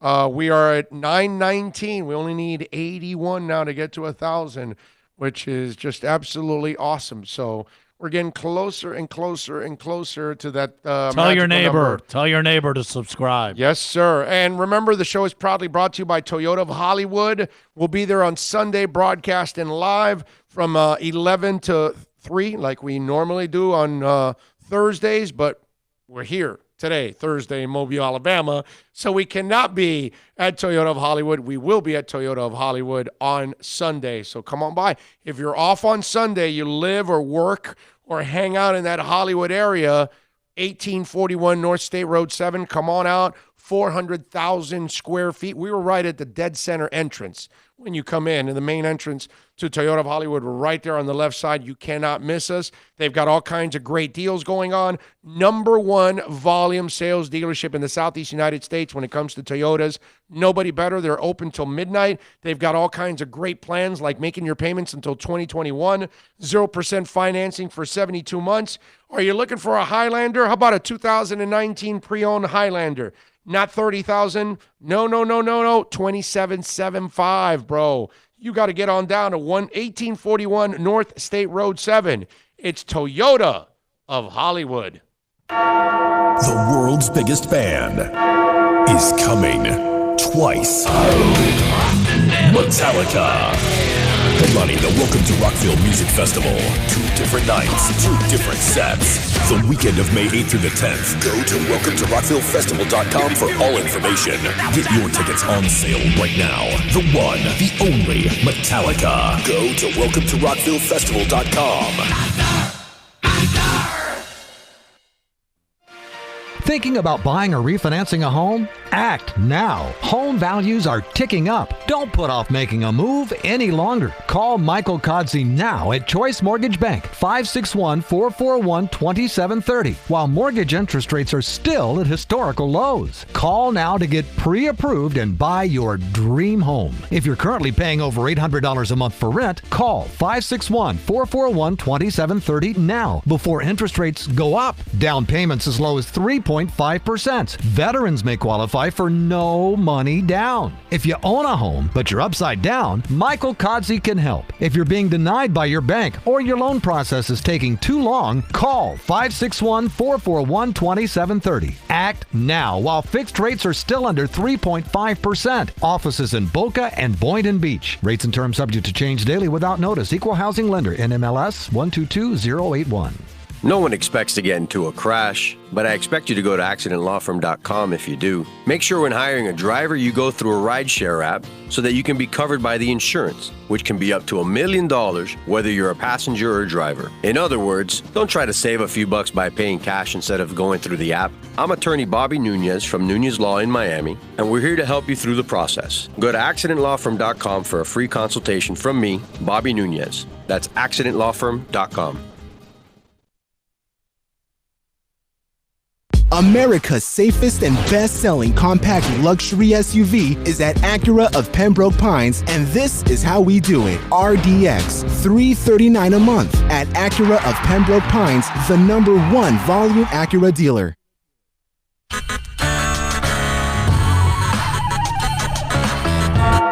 The world's biggest band is coming twice. Metallica. Headlining the Welcome to Rockville Music Festival. 2 different nights, 2 different sets. The weekend of May 8th through the 10th. Go to welcometorockvillefestival.com for all information. Get your tickets on sale right now. The one, the only Metallica. Go to welcometorockvillefestival.com.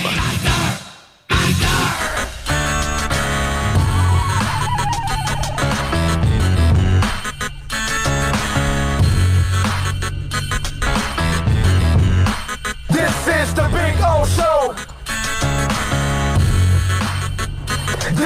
the Big O Show. This is the Big O Show.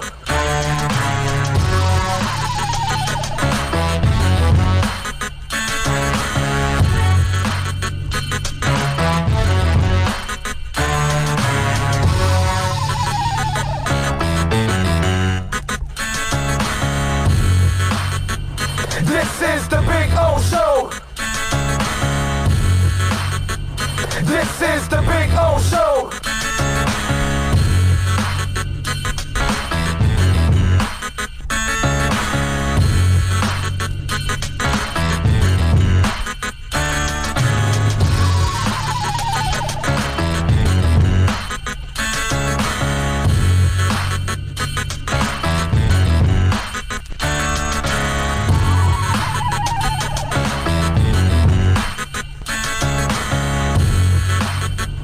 This is the Big O Show.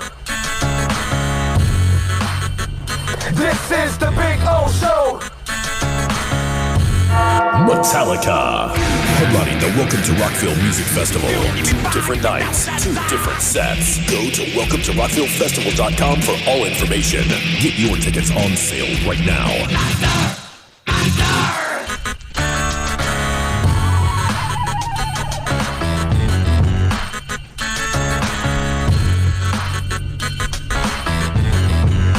This is the Big O Show. Yes, it is. This is the Big O Show. Live, baby, from the Senior Bowl. We are ready to rock out here. It's we're filling up hour number 2 already of the program. Almost done with hour number 2 here on the show. Justin Herbert, by the way, is he's actually played well here this week. And it's one of those things that it was kind of expected that he would throw well here and look good. Now, the footwork has been a little inconsistent at times, but the arm has been on display. And here's a guy that I'm not a fan of. We've talked about this before. But if a team is convinced that he will mature, then they're going to be intoxicated by the. I got to tell you, physically, he's probably the best quarterback that there is in the draft. When you talk about size and arm and athleticism, he's number 1 in all of those kind of tangibles.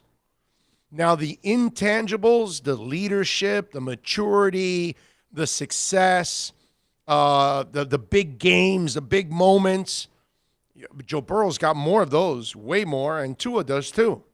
You know what I'm saying? So there are going to be Jalen Hurts does. Yeah, also. Some of these guys may be more decorated than him, more accomplished than him. The question is, do you think he has that it factor that he is going to take that next step? And that's the part that I kind of question. Jordan Love has had a good week so far. I'll get the reports today from some of my guys on how he threw today, and they'll give me the insight. But I really like what he did in the second day yesterday. I thought he made several good. I thought the Gordon kid actually had a couple decent throws too, Anthony Gordon. But I really like what Jordan Love did. Now, there are some obvious moments where he misses. Okay, so it's not like a sure thing in there. You know what I'm saying?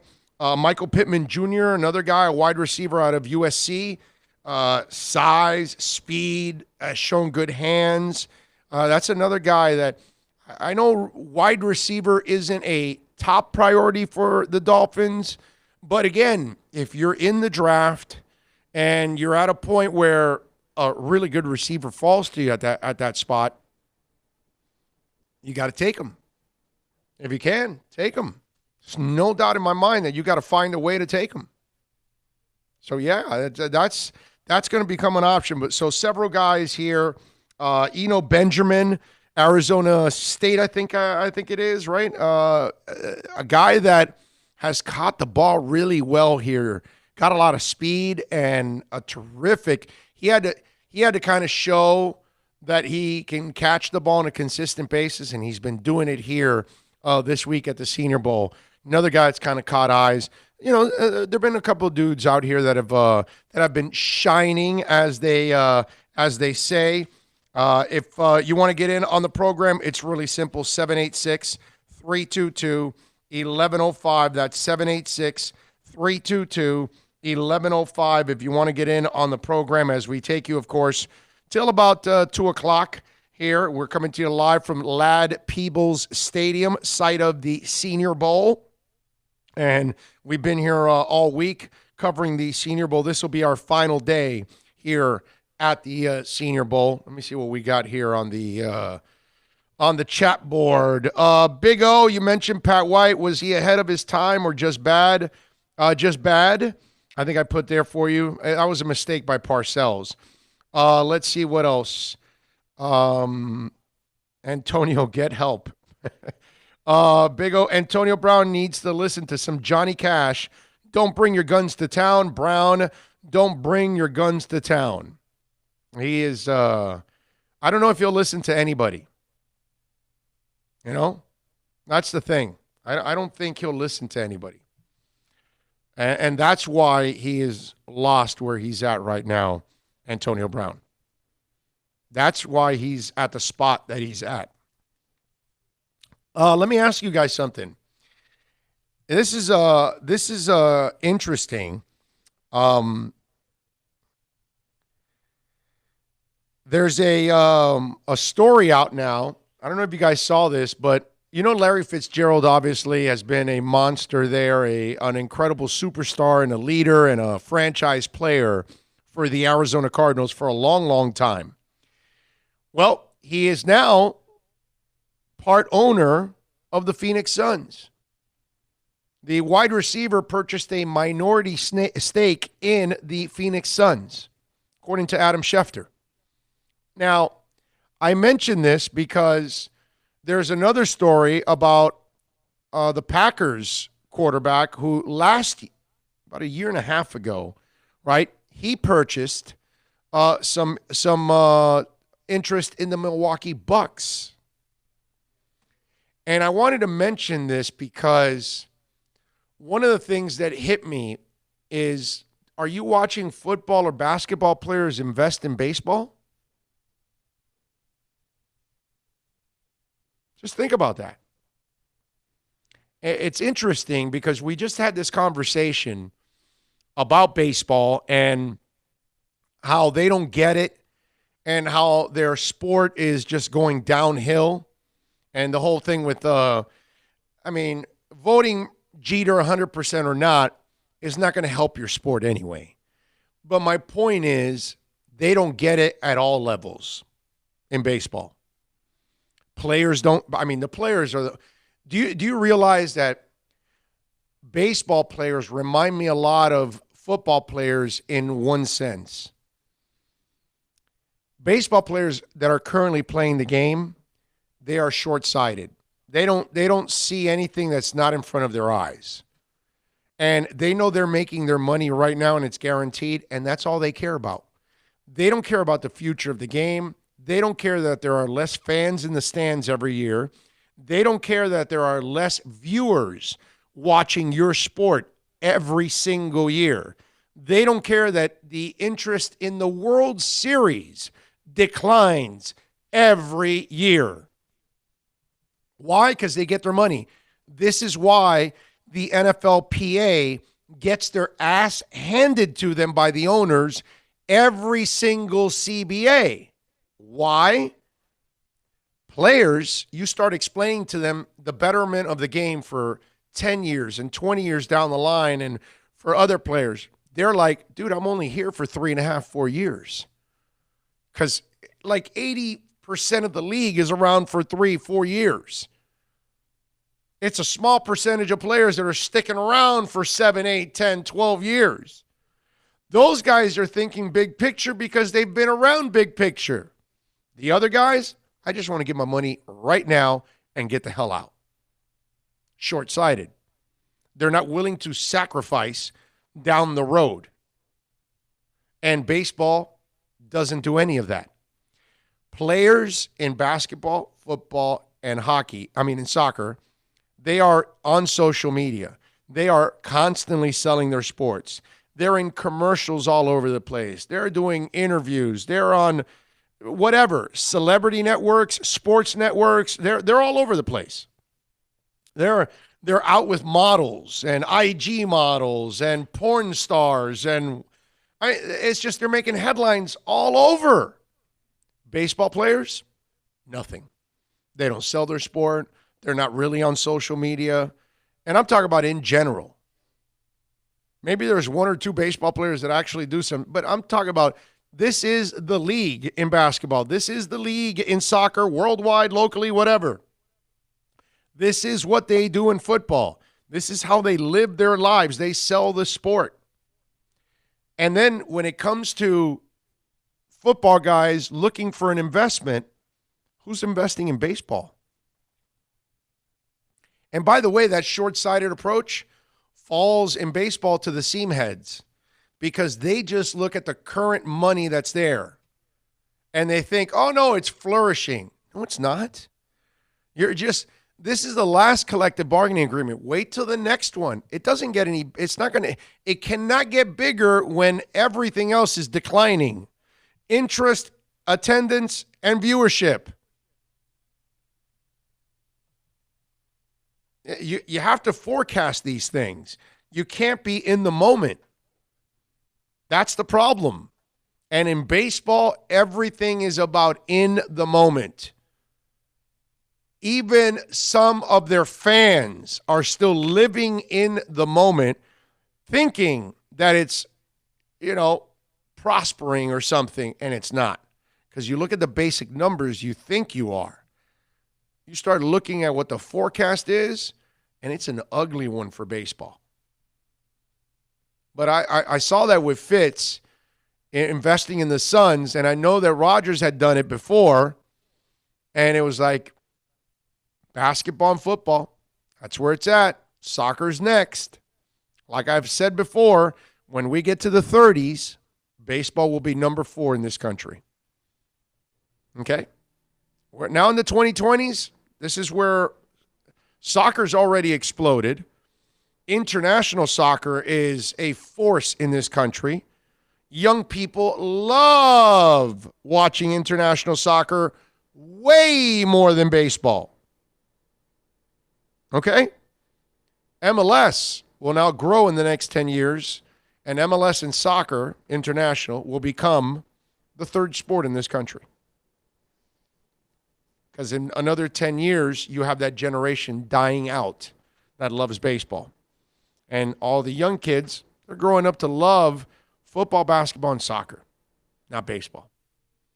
And that hit me yesterday when I saw that here's a football player investing in basketball. And it's not Rodgers or Fitz making these decisions for them.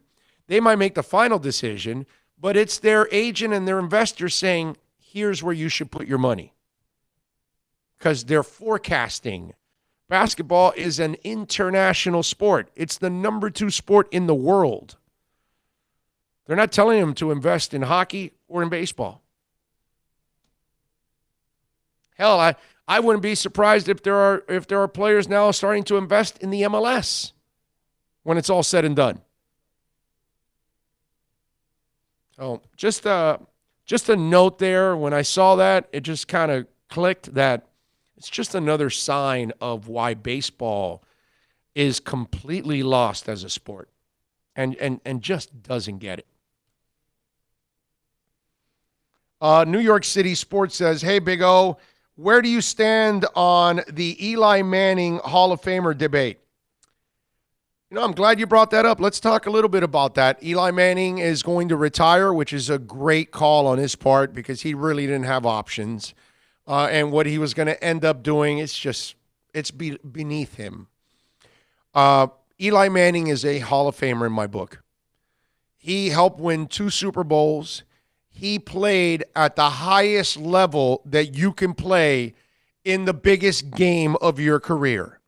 Eli Manning has made some of the most clutch throws in the history of the Super Bowl. I know David Tyree got it trapped in the mask, but he's the one that put it there. That if Tyree didn't catch it, at least his mask caught it, and he put it right there. Like, dumbass, you got to be able to hang on to this. That Manning pass that he threw in the sideline, that's a sick pass. an enormous pass in an enormous moment in the game. I know Eli had, some up and down moments in his career, especially the last half of his career that, he played on some bad teams that he needed help and you weren't helping him. You know what I mean? But I'm not going to take away from that man. And he's like 7th or 6th all time in touchdowns.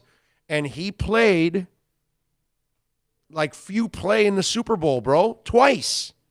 Few guys you can point and say, man, those are monster throws and monster moments.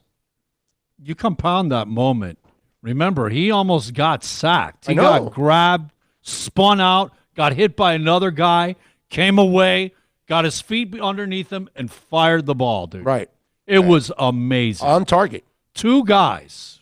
Yeah. I through those tackles. No way, man. I'm not doing that to Eli Manning. And I hope Giants fans embrace the crap out of him. I hope Giants fans thank him forever. I hope Giants fans buy him a beer every time they see him in a bar. Eli Manning deserves your respect, dude. Eli Manning, this year,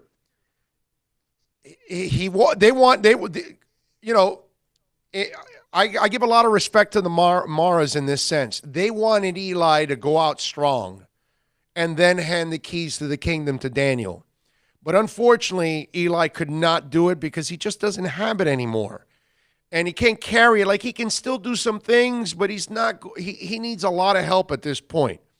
And he could still be effective, don't get me wrong, but you need it's got to be a perfect situation for him now at this point. And there's not the mobility and all those other things that you need nowadays. And Daniel has some of that. But look how he handled all of this. He handled it with incredible class. At the end of the year, he takes Daniel out to a bar to go drink and have some fun, and he makes it rain and everything with a couple dollar bills. And, the amount of class that takes, because you know that's the kid they drafted to take your job. But he didn't look at it that way. He knows that it's not the kid's fault, but it's his job as a professional, as a leader. Remember what we talked about as a leader, being selfless, giving up of yourself to the betterment of others. That's what leaders do. And that's what he did. And I'm sure he helped Daniel Jones in as many things as possible. And for him to have that kind of moment with him at that bar, I just think that is just, it explodes with class. It's just one of those things that I respect. I'm sorry. I just do. And so I'm not going to be short-sighted and look at the struggles that he had towards the back end of his career. I'm going to look at his total career. I'm going to look at when he was in the biggest moments of his career, how did he perform? And he performed at an elite level. And that's all I can ask my quarterback to do. And by the way, the last 5, 6, 7 years that he had either bad coaching, bad front office, not the right pieces around him, getting killed, getting sacked 4,000 times, never pointed a finger, never called out the head coach, never called out the general manager, never said, oh, these fans are booing me and they don't appreciate me. Nothing, dude. The entire time. I got nothing but respect for Eli Manning. I believe every professional should carry themselves like Eli. Okay? Maybe have a little bit more personality in that sense, but outside of that, that's the only knock I can have on him, that he's just old golly gee, guy. And the guy you saw making it rain in the bar with Daniel Jones, you didn't see a lot of that. And he has a little bit of that dry wit in him, but he just didn't really bring it out much. That's the only knock I could really have on him. I got nothing but respect for Eli Manning. And I hope they, retire his number. I hope they induct him. What is it, Ring of Honor or whatever? I don't know what they do with the Giants. Every team does something different. Honor roll, Ring of Honor, retirement. I don't know, whatever you're going to do. And the ooh la la of the Giants. And you know what? And he's a Hall of Famer. Maybe not a first ballot. Okay? All right? Because, he's not a Tom Brady, but he's not Joe Montana, and those are the no-brainer first ballot type guys, but I'm putting Eli Manning in the Hall of Fame. Second, third, fourth go-around, but I'm putting him in. Okay? So that's how I feel about Eli Manning. And look, man, I'm a Dolphins fan.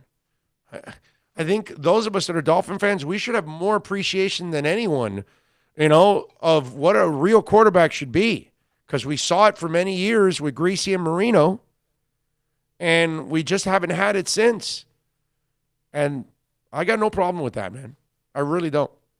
So, yeah, I'm an Eli Manning guy, and I say Hall of Famer. And if I'm a Giants fan, I'm saying thank you, Eli, for one great career, for 2 championships that we get to enjoy, and you were awesome in those games.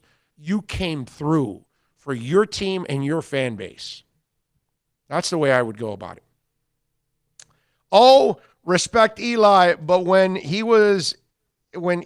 elite year in or out, Go Gators, respect Eli, but when was he elite year in and year out? Well, I don't know about elite, like he was an elite passer, but he's had good stats. He's had good years. I can pull him up if you want. Let me see here. I don't have the stats in front of me, but I would say that he had really good years, and then obviously the championship years too. Was he? But do you have to be the best of the best always in order to be the Hall of Fame, or can you be like a really good quarterback throughout your career and carry teams and win overall? Let me see. Let me pull up these stats, man.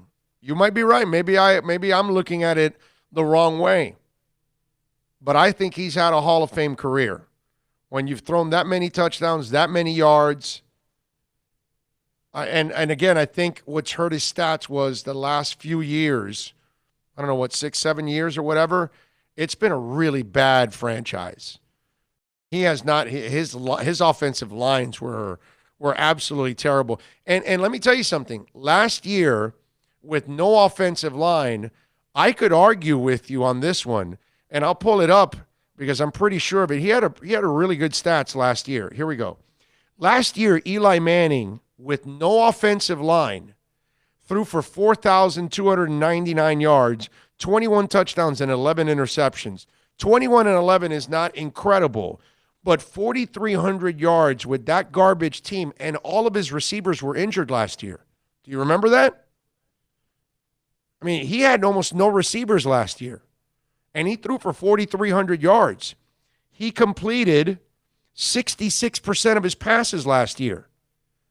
I don't know about you, my brother, but if you think about how bad the Giants were last year, that's elite.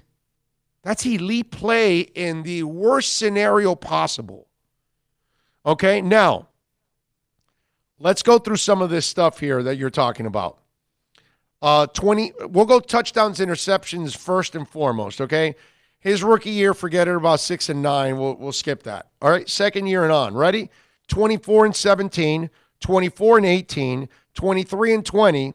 Then he started to improve. 21 and 10, 27 and 14, 31 and 25. That's bad.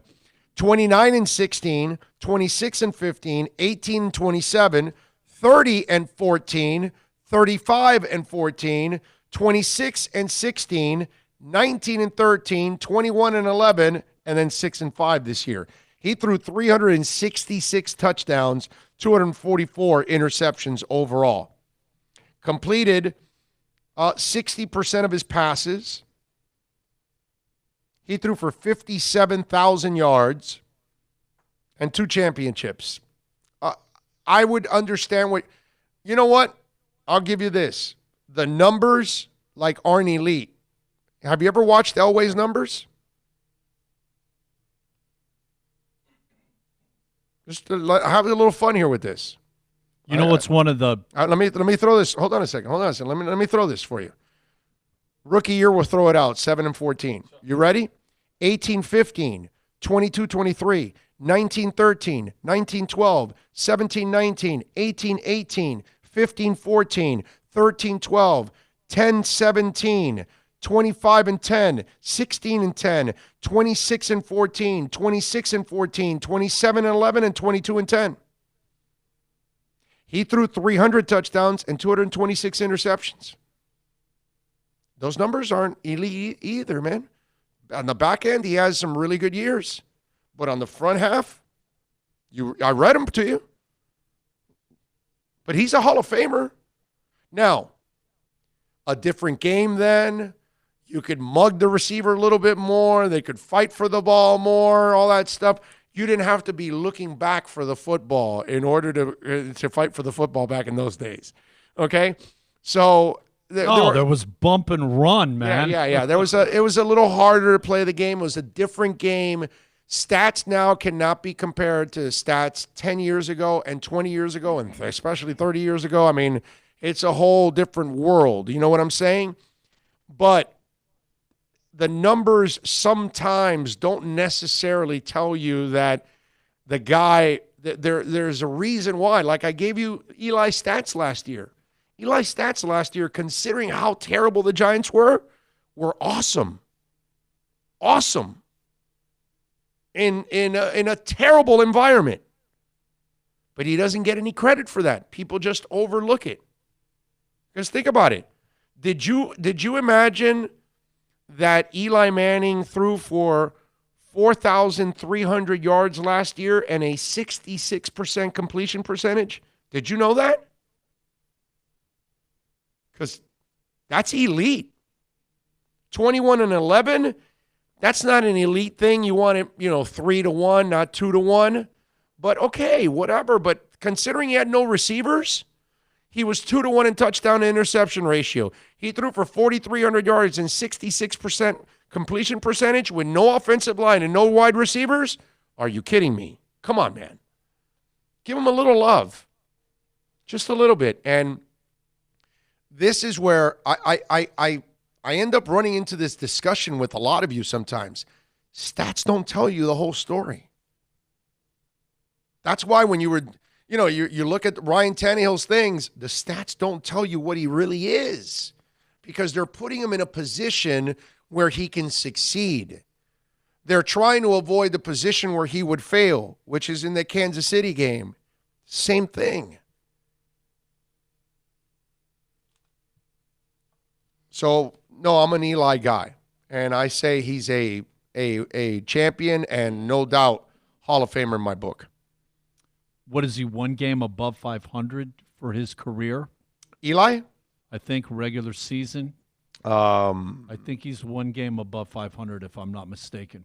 I have to look it up here. It was when he beat the Dolphins. He went into that game 500. Okay, but I can't blame him for that. It doesn't. I can't blame him for that because if the team is bad and you're doing, like I said last year. Yeah, you can't make up for the 10 other guys Bro, the team sucked last year. He threw for 4,300 yards and 66% completion percentage. I can't believe 21-11 with no line and no receivers. It didn't seem like it was that good of a year. No, it's a great year. Yeah, it is. That's an elite year with nothing around you. And you're old and broken down already. You can't move. The Statue of Liberty moves slightly better than Eli Manning. And the guy threw for 4,300 yards last year. I don't know what more you want from him. So why is nobody in the NFL taking a chance with this guy? Because you have to have the perfect situation. For him to be able to plug in and play. And those teams, Baltimore has their plan already. They're stuck with this kid, and they're going to try to make him a quarterback. And Tennessee would be the one. Tennessee would be the one, actually. Well, it has to be a scenario like that. You have to think of a scenario that's pretty close to complete. And Henry is a free agent, I believe. Yes. Yeah, but they're going to they'll franchise him. I think that's pretty if they don't sign him to a long-term deal, they'll franchise his ass because if not, then you better go get yourself a real quarterback. No, there goes your whole offense. Yeah. There goes your whole offense. You're done. Oh, your thoughts on baseball are spot on. It's like getting out. It takes time. Maybe diehard fans like me should be more open to change than keep it alive. I love baseball. I love baseball too, man. But what I'm frustrated is that they don't get it, bro. They don't get it. The sport gets worse and worse, and they don't even understand that. Big O, do you think the Dolphins need a running back, or do you think Ballage is more than capable? You're not being serious, are you? I think you have my answer on that one. Big O, I'm 20, so I can't argue with you on Elway. Oh, yeah. Well, here's the other thing for you 20-year-olds, okay? Because I see it with these millennial writers and all that stuff. They lean on stats, and they think stats tell you everything. Watch the freaking games, man. Watch what actually happens. And there's a reason why some stats are good and some stats are bad and some stats are kind of shady, but there's a reason. Don't just take the stats as law, because then you will then be fooled. Because a lot of you right now hear about those Eli Manning stats and you're like, holy crap, really, dude? Wow. And then I read the Elway stats. By the way, what'd you think of the Elway stats, Bill? Were you that impressed? Look, I got to be honest. All of a sudden now, where you're like, or are you like saying you're sitting here running through the ratio of touchdown to interception?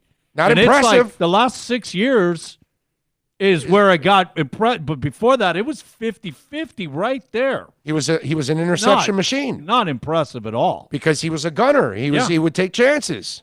Yeah, but you know what? If you're gonna, then Brett Favre was the same, but he doesn't have that. But what happened at the end of his career, doggy? Oh no, he got a real running back, hey, and he got a defense. It wasn't Sammy Winder anymore. There's no doubt that one Super Bowl, Terrell Davis. The two Super Bowls. Well, I'm saying the one Super Bowl. No, two. Terrell. I know he won two, but Terrell Davis won the one. It was all him. The other one was the defense. Okay, yeah. The defense was the primary player. Terrell Davis. But Terrell was awesome in both. It was awesome in both. But yeah, you're right. I get what you're saying. The defense was special. He was the premier running back. But it's interesting how his numbers exploded once he got a team. You know what, man? Unlike any other sport, and we talk about it, as the rain finally makes its appearance here. Yes. Several hours late, but it could have been even later. I would have been fine with that. Yeah. It's a situation where football is the ultimate team sport. It is. You could talk about look, we saw it with Marino. He had a great offense and 48 touchdowns and 5,800. Our defense no running was game, the no worst. defense. Yeah. Our defense got no running game and no running game. And no, you know what? The one you know how hard it is to pass without a running game? When you know you can't do anything else? Especially back in those days when, like you talked about, you can mug secondaries guys could mug them, literally. Yeah. That's why, look, you millennial, man, if Marino played today, oh my Lord, he would have over 400 yards every game and 4 touchdowns every game.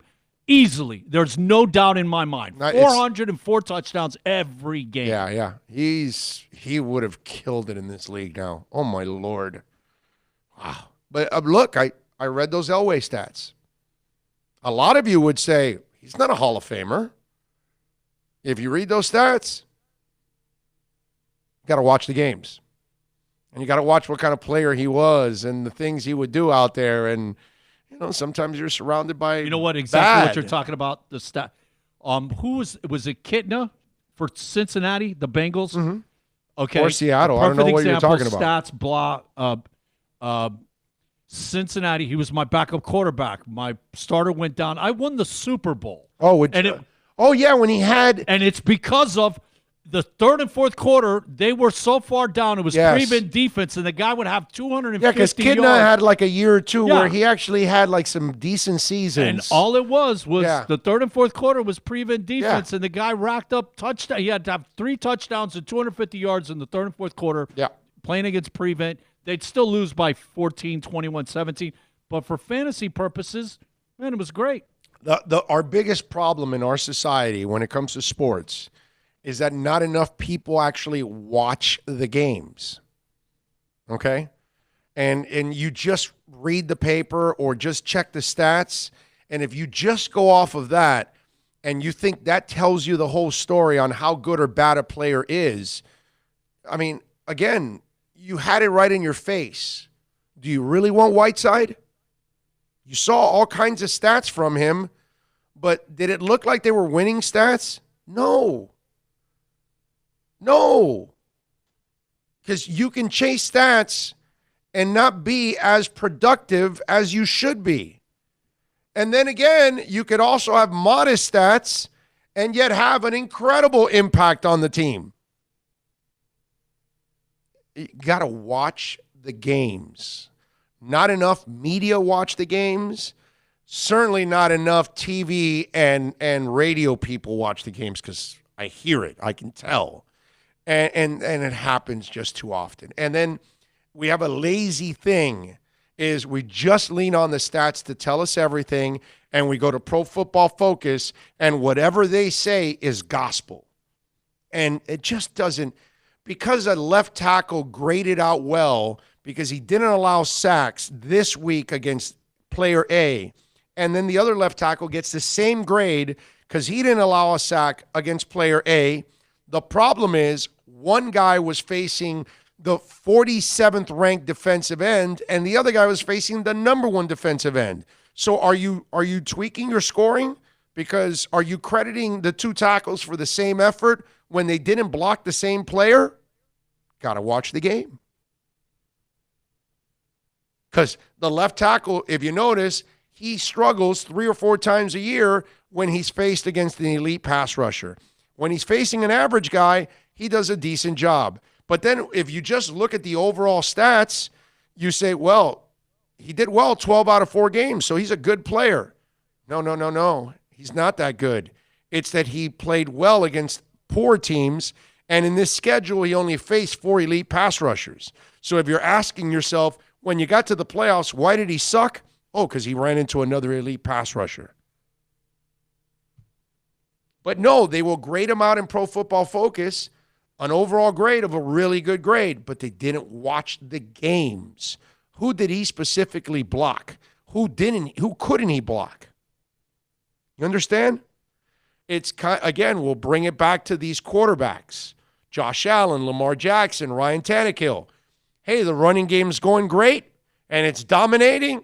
All 3 guys are looking good. The running game's not dominating, not looking good. It requires somebody to throw the ball a lot. All 3 guys aren't looking good. Watch the games. That's what I would tell you. Watch the effing games. Hey, Big O, there's a lot of empty calories stats these days. Social media and fantasy football caused many people to stop watching the games. You right, brother. 1,000% right. And I've always, over the years, and Bill knows it, we do it all the time, there's fantasy and then there's reality. So when we're having a sports conversation, I'm going, are we talking fantasy or are we talking reality here? Okay? Because there's a huge difference. I need to know what we're talking about here. We're talking fantasy? Oh, okay. All right. Because there are certain players. You can win a championship with John Kitna in fantasy. In reality, you can have him, bro. You're all good. Just like all of you out there, Lamar Jackson. Did I ever buy the hype? At any point, did I ever buy the hype? No. No, you were waiting for the fall. I was waiting because it's going to happen. Because I know what he is. No, as soon as Tennessee put 2 guys in the middle, 2 guys on the right and left of him, and kept him in the pocket, that was it, man. He's toast. It was done. He's not a passer. Not a passer. Neither is Josh Allen, neither is Ryan. It's just the way it is. It's not a hate thing. It's not. No, dude, show me that you can beat me with your arm, and then I'll believe you. Meanwhile, any of you guys out there, you want to fall for the stats, you want to fall for these gimmick BS offenses, go ahead, man. You want to run that stupid Buffalo offense or that Baltimore, go ahead. I told you that this wouldn't matter if they won the championship this year and they caught everybody off guard with it. They had their chance now. Baltimore ain't catching anybody off guard. It's now going to be downhill for Lamar Jackson. It doesn't get any better now. I want you to know that. Because now everybody knows what you're doing. Now everybody will be prepared. And now the people in your division will get the talent that they need in order to shut your ass down. It's not going to get any better, I don't believe, for Lamar. It gets worse. And credit to him. He came out. He's such a great kid. He came out and said, I got to improve in everything, which is really not true. I credit him for that. He's got to improve as a passer. He's got to learn to stay in that pocket and beat people with his arm, his eyes, and his head. He's got to learn to make that read quickly. He's got to decipher it really fast, and he's got to be deadly accurate. And so far, he has never proven to me that he can do that. Neither is Josh Allen. Neither is Ryan Tannehill. Okay? So until that happens, those guys aren't beating anybody. And they can go with all that gimmick crap and run all that stuff and you can fall in love with all the stats. The reality is when you need a passer, those guys aren't going to come through. Well, like you pointed out, we've said it a few times. The league is a copycat league. Yep. Once they got the film on you and they figure you out, guess what everybody else is going to do against you? No doubt. Dougie Fresh says, Big O and Bill, vinyl music hall dates to consider. Eric Johnson, hell of a guitarist, and Blues Traveler. Only thing is, my brother, we'll see them down there. You know, I've seen Blues Traveler 100 times. Eric Johnson is coming down, and I just saw Eric Johnson about a year ago, actually, at the Parker Playhouse. So it's got to be something that we don't see here. Like British Lion did not come to South Florida. So when Bill and I saw that, we're like, whoa, really? Because they went Tampa, Orlando, and here. They didn't go to South Florida. So that's when you'll catch me back here for a concert in Pensacola. It'll be something that I cannot see in Miami. And, hey, listen, it'll happen, Dougie Fresh. Trust me, it'll happen. It's just not those two bands that you brought up. But, hey, thank you for looking out, brother. Appreciate it. And you better be at the Vinyl Music Hall the next time we go, okay? Want to meet you. What else do we have here? Show me his wide receivers can catch passes, LOL.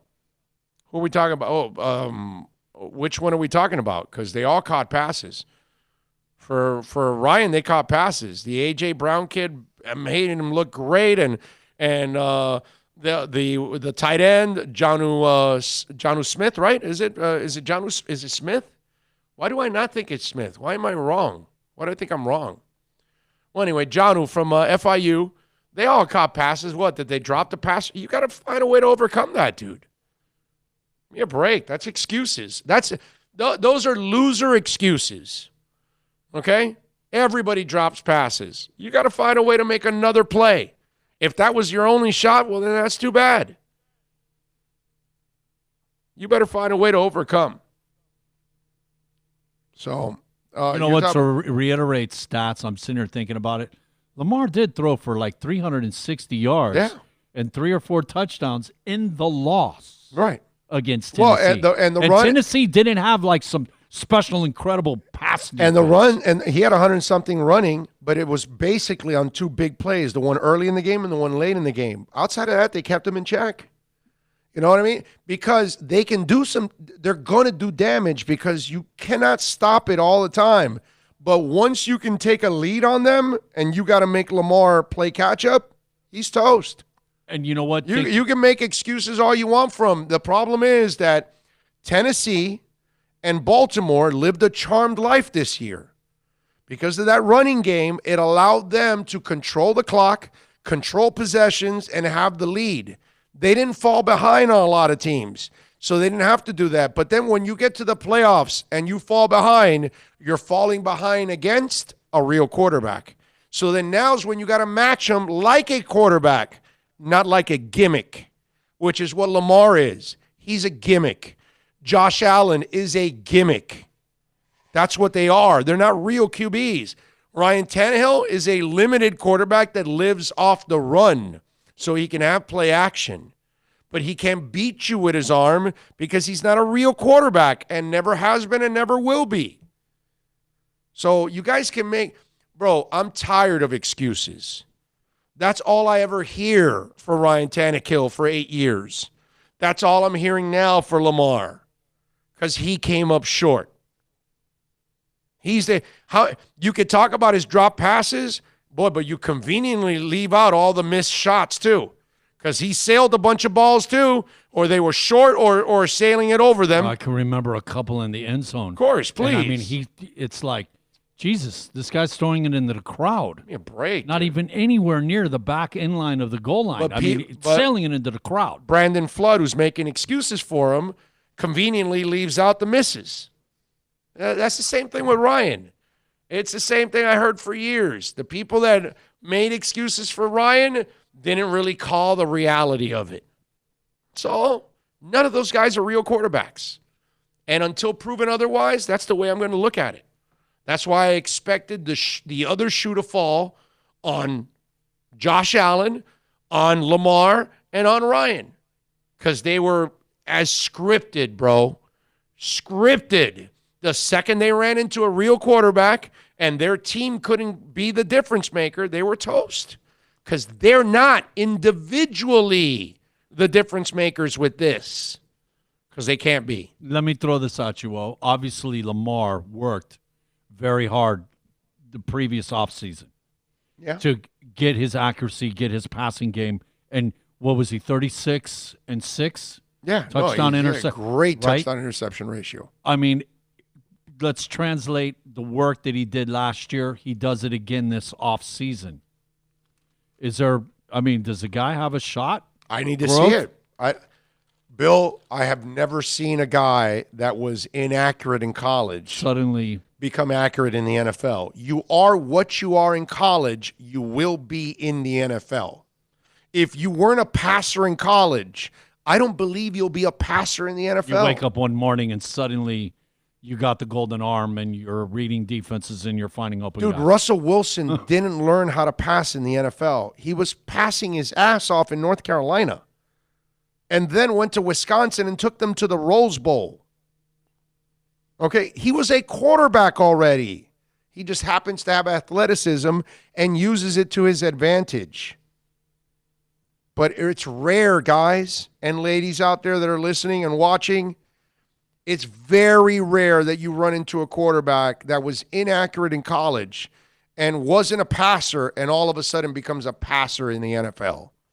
It just doesn't happen, man. It's so rare. It's so impossible.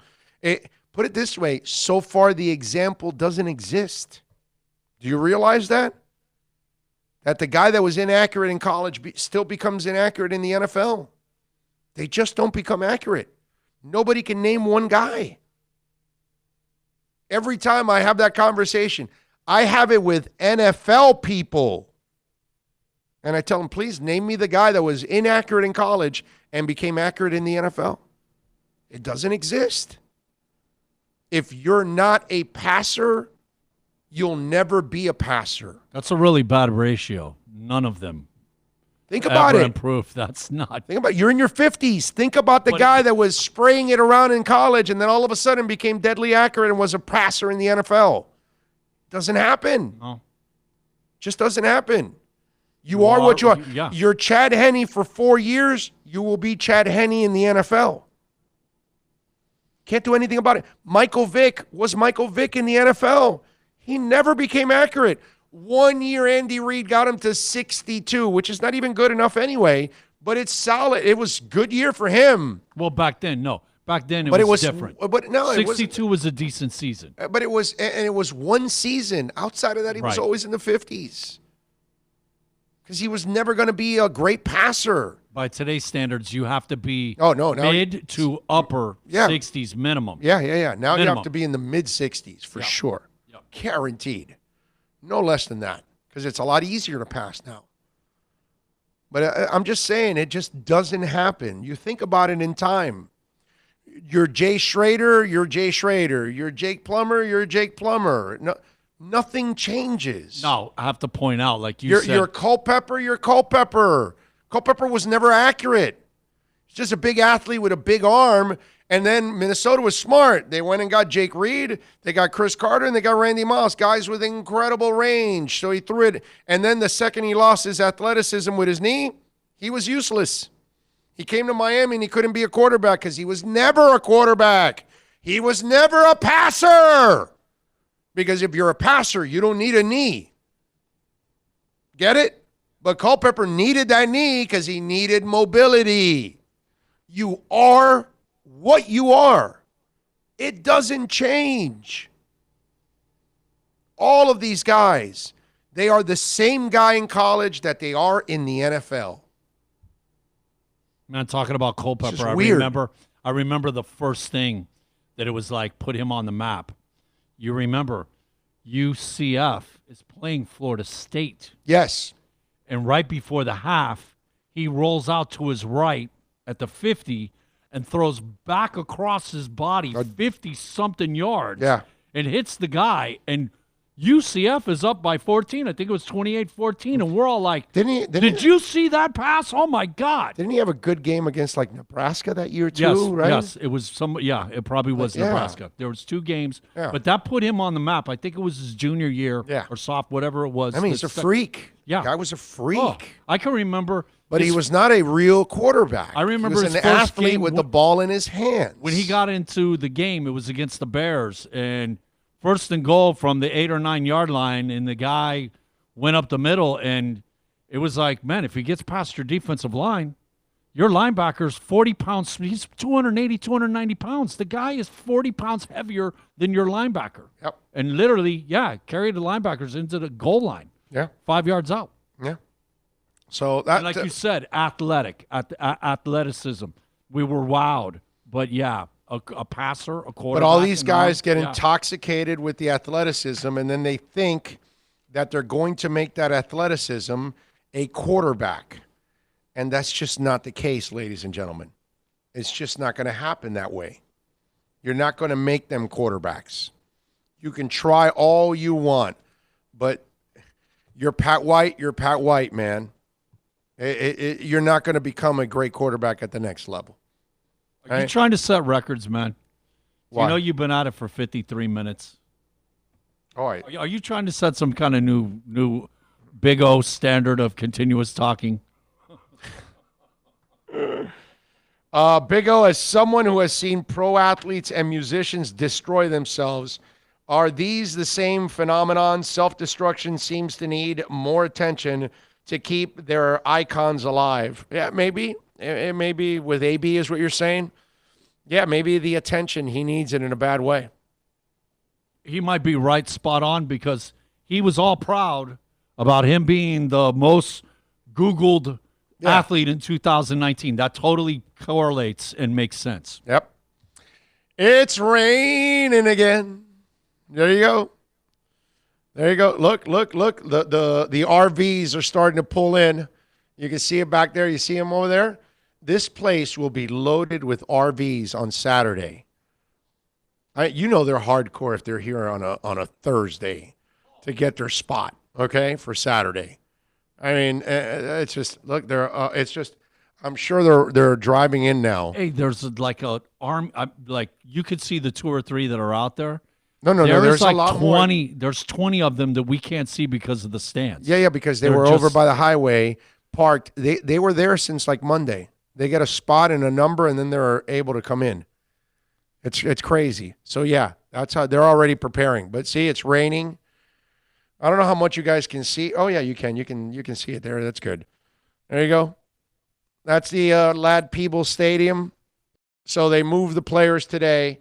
Unfortunately, we are not getting the players here. We're not going to be able to watch practice because they took them indoors. There's a lot of money on that field, so they got to protect the money. You know what I'm saying? Protect that, and that's the right thing to do. It really is. Let me tell you about VSS West Pines. Whether we're talking about the Jose's out there, one Jose or Jose 2.0, of course, and Nugs is what you can call them too. Sasha, the responsible one, Alex, Tommy, everybody out there at VSS West Pines, we appreciate them so much. Great sponsors of our program. Let me tell you something. If you're looking for rolling your own for the cigarillos, baby, a wide variety from the raw papers to smoking, which is a really popular brand now, hookahs, all price ranges from $19.99 and up. They've got the Khalil Mamoon, the Egyptian-made one. They've got it there too. CBD, I got to tell you, they've got it all. Flour, tinctures, edibles, chocolates, gummies, jelly beans, ice cream, transdermal patches. You name it, they got it at VSS West Pines. Tell them that Big O sent you. Please mention our name there at VSS West Pines. From dry herb vaporizers, cleaners, VSS West Pines on Instagram and Facebook, and on the website, VSSWestPines.com.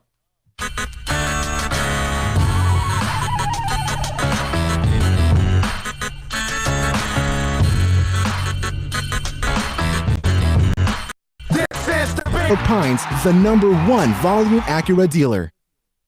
No one expects to get into a crash, but I expect you to go to accidentlawfirm.com if you do. Make sure when hiring a driver, you go through a rideshare app so that you can be covered by the insurance, which can be up to $1 million whether you're a passenger or a driver. In other words, don't try to save a few bucks by paying cash instead of going through the app. I'm attorney Bobby Nunez from Nunez Law in Miami, and we're here to help you through the process. Go to accidentlawfirm.com for a free consultation from me, Bobby Nunez. That's accidentlawfirm.com. Thinking about buying or refinancing a home? Act now. Home values are ticking up. Don't put off making a move any longer. Call Michael Kodsey now at Choice Mortgage Bank, 561-441-2730, while mortgage interest rates are still at historical lows. Call now to get pre-approved and buy your dream home. If you're currently paying over $800 a month for rent, call 561-441-2730 now before interest rates go up. Down payments as low as 3.5%. Veterans may qualify for no money down. If you own a home, but you're upside down, Michael Kodsey can help. If you're being denied by your bank or your loan process is taking too long, call 561-441-2730. Act now while fixed rates are still under 3.5%. Offices in Boca and Boynton Beach. Rates and terms subject to change daily without notice. Equal housing lender. NMLS 122081. Plus tax, tech title. It includes $8.99 dealer fee on approved credit. Offers end 11/10/19. Over 1,500 Toyotas are on the ground, and truckloads of new 2020 Toyotas just keep on coming. To eliminate all 2019 models, Toyota of Hollywood is holding the ultimate 2019 model year changeover event. Make us an offer, any offer, and you can buy a Toyota at up to 50% less than their original MSRP when new and used. 50% less. A pre-owned 2019 RAV4, not $30,000, $19,775. A pre-owned 2019 Camry LE, not $26,000, $17,775. A pre-owned 2019 Corolla LE, not $22,000, $12,775. Pay up to 50% less at Toyota of Hollywood, the #1 volume Toyota dealer, based on total retail sales of new Toyotas in the Southeast region for 2014 to 2018 per SET, on 441 between Hollywood Boulevard and Sheridan Street. Open till midnight. The world's biggest band is coming twice. Metallica. Headlining the Welcome to Rockville Music Festival. 2 different nights, 2 different sets. The weekend of May 8th through the 10th. Go to welcometorockvillefestival.com for all information. Get your tickets on sale right now. The one, the only Metallica. Go to welcometorockvillefestival.com.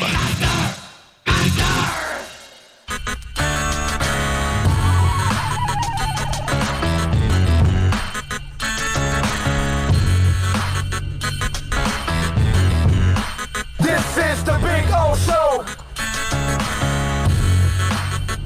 This is the Big O Show. This is the Big O Show.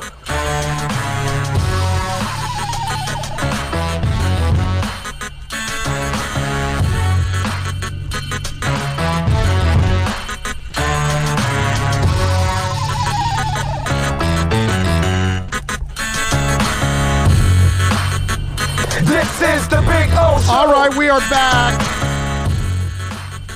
Yesterday, I saw where the Raiders are officially now the Las Vegas Raiders. Did you hear about that? They were going to wait, I think, a couple more weeks, but they sped up the process. So they officially, and that's obviously, you know, Mark Davis is dying to get the hell out of there so he can get his stadium that they're giving him over in Las Vegas, which... Hey, I'll tell you what it is, though. You ready? What's that? Vegas just showed you the plans for the draft and this and that. And it ain't about the draft.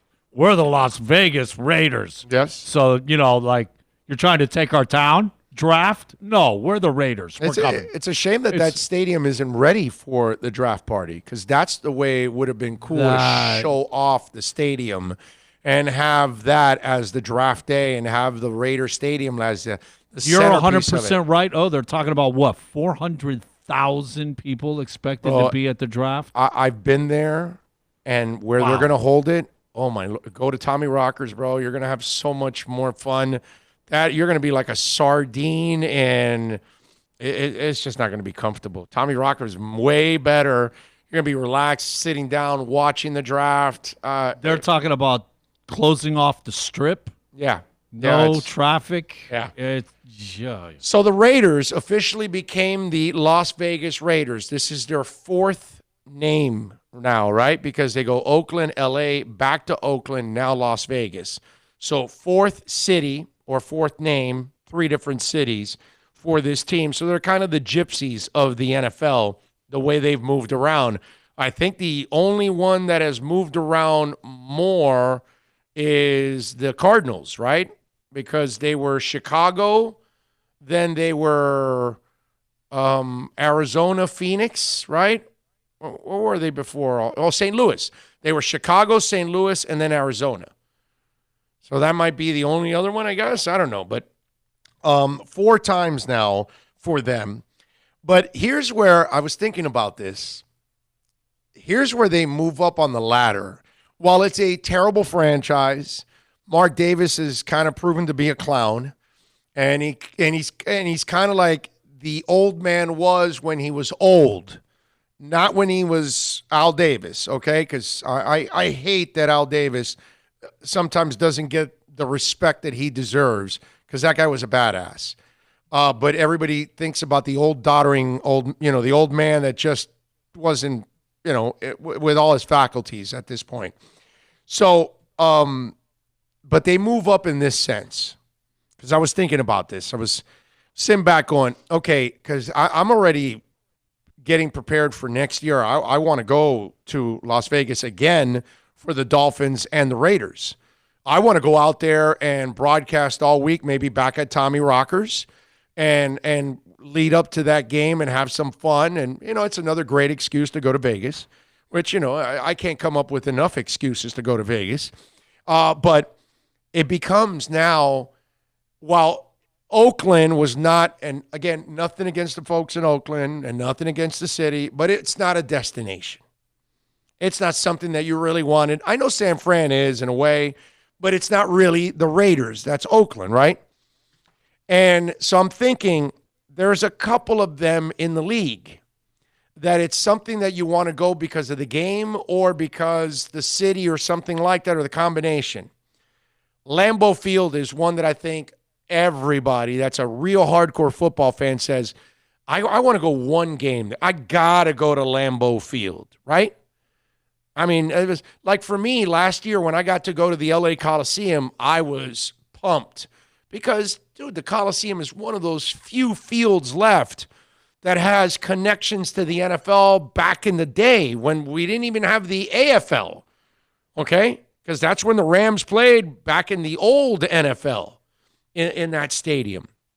So we know how old and how historic that field is. So I was, even though I didn't get to see the Dolphins, I saw the Seahawks and the Rams there. I still saw a great game, and I was able to go see a football game at the Coliseum, and that to me was kind of a bucket list thing for me personally.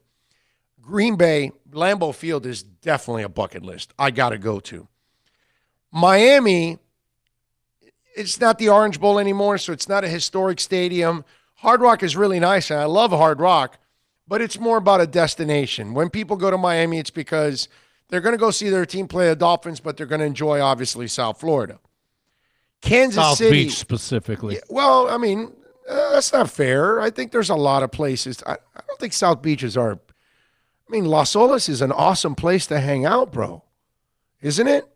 Yes. I'm just South Beach, how it's international, all of Ocean Drive. I get what you're saying, that everybody's going to definitely like go there. To New Orleans, it's a tourist trap. It's a Bourbon Street. Right. It's a tourist trap. There's no doubt about that. But I mean, God, Hollywood Beach and so many other beaches all up and down our coast that are so nice. I hate for us to be just labeled South Beach because we've got so much more to offer than just South Beach. And nothing against South Beach, but we have more. Kansas City, I think Arrowhead, not about the city, but I think a lot of us want to go to Arrowhead one day for a game to experience it. It's a legendary stadium. It's been around for a long time. Everybody knows about the cooking that goes on outside the stadium. I think that's one of them. Dallas. Not because of the team itself or even the city. Dallas, nice city and all that, but it's really more about Jerry's World, right? Because that stadium is considered as, I don't even know, maybe one of the wonders of the world when it comes to man-made, right? So a lot of people have been dying to see that giant, beautiful stadium that the Cowboys play in. New Orleans. The Dome is a dump, okay? It does have some history because it's been around a while, but it's really more about Bourbon Street, right? If you're going to go see your team play the Saints, it's because you want to go to Bourbon Street and hang out and have some drinks, have some great food, too, on top of all of that. By the way, I wish we were west. So that way we were going home, we'd pass New Orleans, stop in New Orleans, and then keep going home. But we'd have to go 2 hours out of our way to go to New Orleans to go back to Miami, which that's just not productive. That would not be good, especially full of gumbo and stuff like that. That I want to bet. Look, if we would have had a couple more days, there's no doubt in my mind that at some point we would have shot over there. Yeah. But the schedule and the number of days and everything we did good to go to Pensacola to see Steve Harris. Yeah, no, definitely. I mean, come on. Pittsburgh, I thought, was one of those. Heinz Field is not something you really need to see. Three Rivers back in the day, that might have been something you want to be at. This is the was category. Denver, not the new stadium, not the team, not the city. I know you can smoke, all that good stuff. But no, it was about Mile High Stadium back in the day. Not this one, right? San Fran, great city. I lived there, I know. But it was more about Candlestick, not the new stadium. That's in Palo Alto and where Stanford is at and all that. Candlestick was on the bay. So Levi doesn't get it. No, Levi doesn't get it. And San Fran's a great town. It's a great town. Rams, really L.A., but more about the old stadium. Now that they lost it, because now they're moving into the new one this year, they lost the old one. That's what would have been because it's so historic, like I just talked about. So they have the Raiders have kind of become a destination now for NFL fans. And partly I think it's going to be because it's a brand new stadium. A lot of people are going to want to see that stadium because it's Vegas, man. It's got to be. If you're doing, think about the Las Vegas Knights, how they open their games. Nobody opens games like the Las Vegas Knights because it's Vegas, baby. It's got to be a show. So I think there's a part of that you want to go see the new stadium and definitely Vegas, baby. You want to party and have some fun in Vegas. You know what I mean? So yesterday when I saw that, that's where my mind went to that I said, because immediately when they said, oh, we're officially the Las Vegas Raiders, in my mind I was like, man, I cannot wait for the Dolphins game there next year. I'm already going to Vegas for the draft. And I'm already looking forward to my next trip to Vegas, which is going to be for the Dolphins game. How crazy is that? It's phenomenal, by the way. But that's what came to mind to me when the Raiders announced the official naming of their team, the Las Vegas Raiders. And I think a lot of you probably are thinking the same thing. I've talked to a lot of Dolphin fans that they're going to Vegas for that Dolphins game. And listen, a lot of you Dolphin fans that are watching and listening to us here on the show, you don't live in South Florida. You might live out west. And so to you, it's a blessing in disguise that they're going to Vegas. It's a shorter flight, probably more affordable for you. I'm sure flying to Miami and staying in Miami cannot be cheap because we're not a cheap town. Let's see. Big O Ty from the Bronx. Good afternoon to you and Bill. Thank you. What else do we have here? Dante had weapons in Chris and Moss, which made Culpepper better. Yes, and Jake Reed. That's what I said. They were smart. They got guys that were tall, lanky, had range because they knew they didn't have a quarterback that was accurate. So they had to get guys that could make his life a little easier. Just throw it in the vicinity, and you knew that Moss, Carter, and Reed would come down with it. That's one of the great threesomes of all time in the NFL when it comes to receivers. That was one hell of a combination. All right. Let's talk a little bit about the Big 12. Yesterday, and you know what? I got to look it up because I don't know if there's been any update on behalf of the teams. But the Big 12, did you guys see this? The Silvio De Souza, the whole the brawl, and he got the stool and almost swung it. Unfortunately, the coach saved him and somebody else from some serious, injuries, and was able to take the stool away in time. The Big 12 yesterday handed out their suspensions, and James Love got 8 games. Antonio Gordon got 3 games from K-State. David McCormick from Kansas got 2 games. They gave Silvio De Souza 12 games.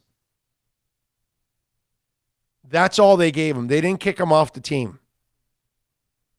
Now, I'm hoping that Kansas is responsible enough and does kick him off the team. I find this as disgusting as Tom Osborne suspending Lawrence Phillips because he grabbed a woman by her weave, his girlfriend, and dragged her down several flights of stairs. And obviously, Lawrence was a terrible human being. And this is a guy that Tom Osborne knew he needed him, so he suspended him for the season and then whipped him out for the Orange Bowl and went on to win his only national title. And that's because Tom Osborne knew that was the only stain on his career, and he was dying to eliminate it. And he'd do it even to the extreme of playing a scumbag and a loser and just a total zero of a dirtbag in Lawrence Phillips. And Souza will be back for the final game of the regular season and tournaments. How's he supposed to learn a lesson? What did he miss? I'm trying to pick up on this. What's he missing? A couple of regular season games? But he gets to play in the tournament. How about this? How about let him play the rest of the regular season and then he's suspended for the tournaments? That's how you hurt him. That's how you hurt Kansas. That's how you send a message that this isn't going to be. Personally, I would suspend him, period. The regular season tournaments, kick his ass off the team. Send the message. Dude, you're going to the NBA anyways. Get out of here. That's what you should have done. That's how you send the message that this is unacceptable. I saw that and it was like, are you kidding me? You're going to actually allow this guy to come back to play the important games.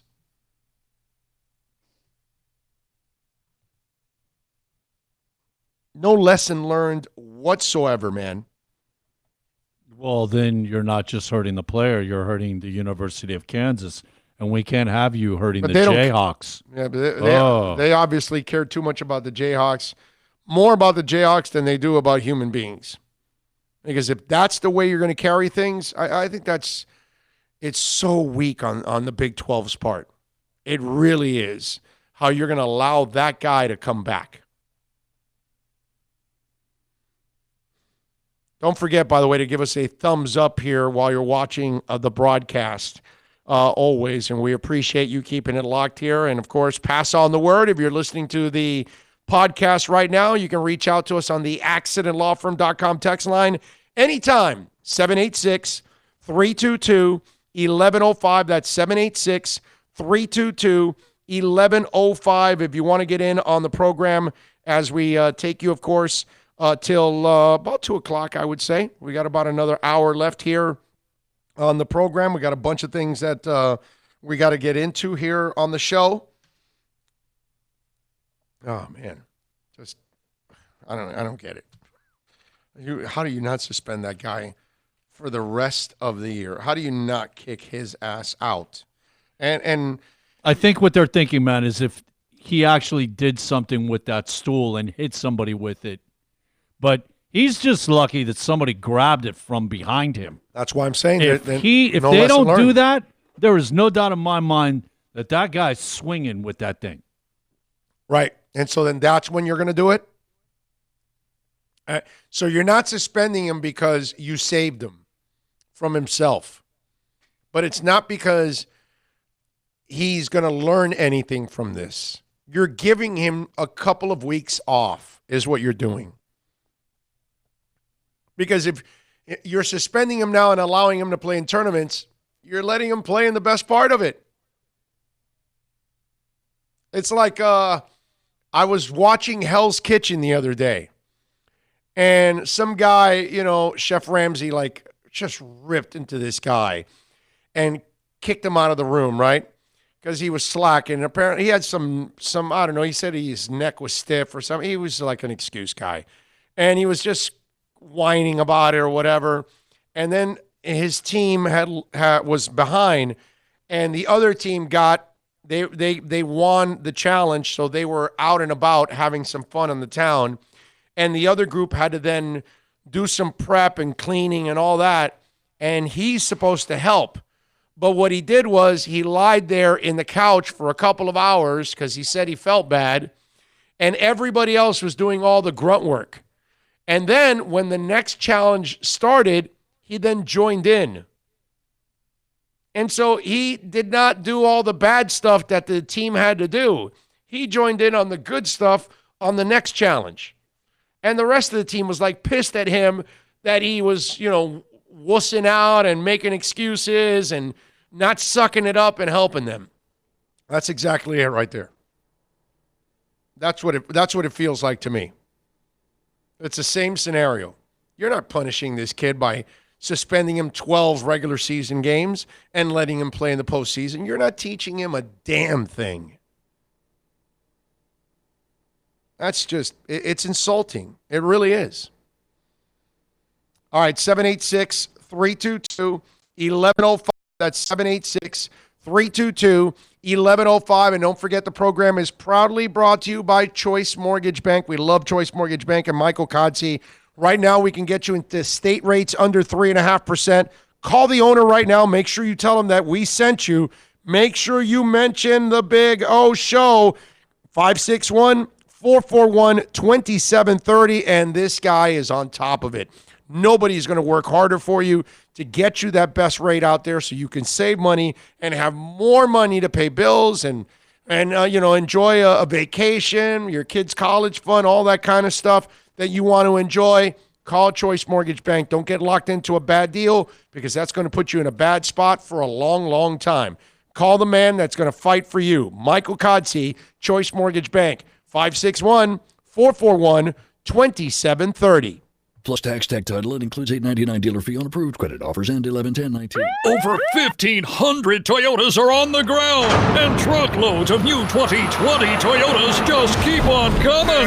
To eliminate all 2019 models, Toyota of Hollywood is holding the ultimate 2019 model year changeover event. Make us an offer, any offer, and you can buy a Toyota at up to 50% less than their original MSRP when new and used. 50% less. A pre-owned 2019 RAV4, not $30,000, $19,775. A pre-owned 2019 Camry LE, not $26,000, $17,775. A pre-owned 2019 Corolla LE, not $22,000, $12,775. Pay up to 50% less at Toyota of Hollywood, the #1 volume Toyota dealer, based on total retail sales of new Toyotas in the Southeast region for 2014 to 2018 per SET, on 441 between Hollywood Boulevard and Sheridan Street. Open till midnight.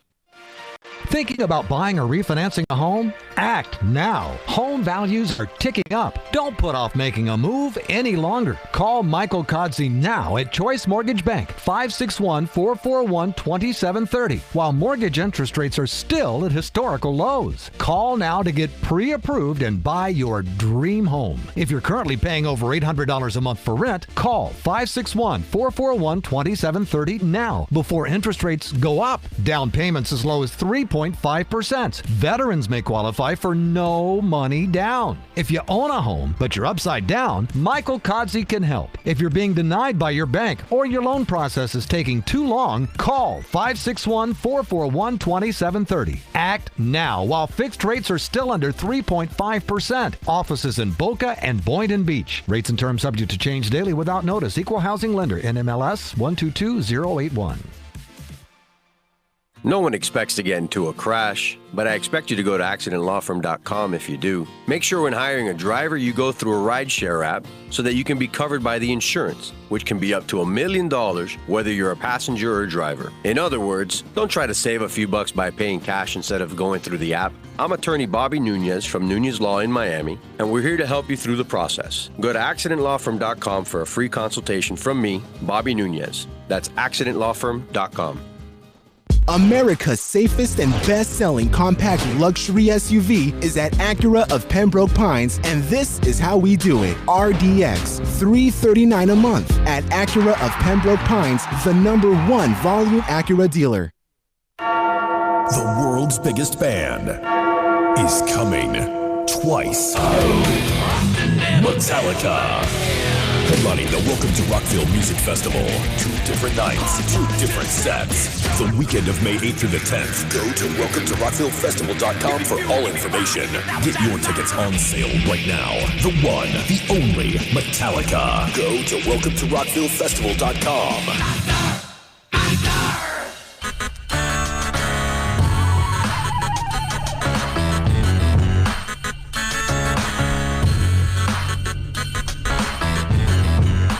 This is the Big O Show.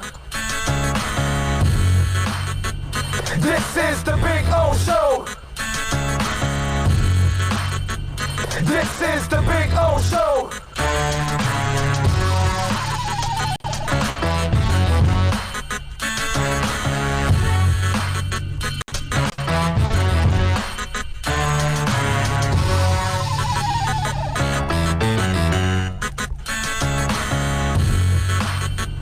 This is the Big O Show.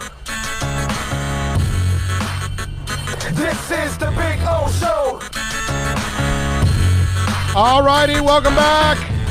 We take you till about 2 o'clock. If you want to get in on the accidentlawfirm.com text line, it's 786-322-1105. That's 786-322-1105. If you want to get in on the show, you can also reach out to us on Twitter. That's at Big O Show. You're watching us here on YouTube. You can always send us a message there on the chat board. We can read your questions, comments, insults, all kinds of good stuff there on the chat board.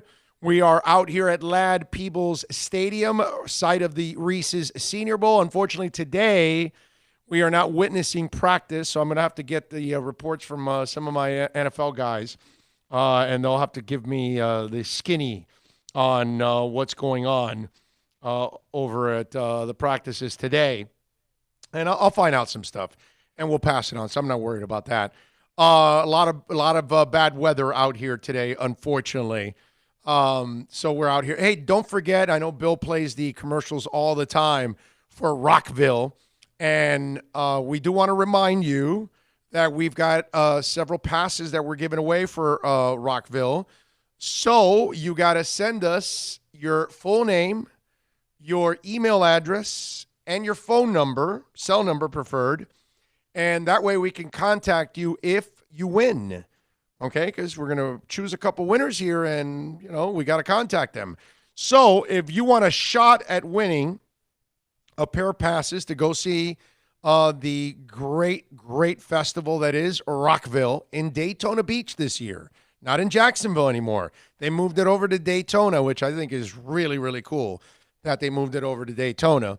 But we are going to give away a couple of those passes. And so the only way you can win them is by entering on our accidentlawfirm.com text line, 786-322-1105. That's 786-322-1105. And send me all of that info, and we will try to, of course, pick a winner soon. And for those of you that don't know, let me just give you a little taste. Metallica's there, Deftones, Social Distortion, Dropkick Murphys, Rancid. Let's see what else. Disturbed, Offspring, Stained, Alter Bridge, Lamb of God, Bad Wolves, Hell Yeah, Joyous Wolf, New Year's Day, Metallica, again, Leonard Skinner, Godsmack, Mastodon, Anthrax. Let's see what else. There. And Hero the Band also. I like Hero the Band. Two of the openers. I've got to be there right from the get-go on Saturday and Sunday because I love Joyous Wolf and I love Hero the Band. Those are two that I'm a big fan of, those two bands. I got to be there right from the get-go. That's like at noon. That's going to be awesome. Rockville in Daytona. Are you kidding me? And we'll be broadcasting from there. So we'll have all kinds of interviews and things like that. So make sure you tune in for all that good stuff. Let's see. What else do we have?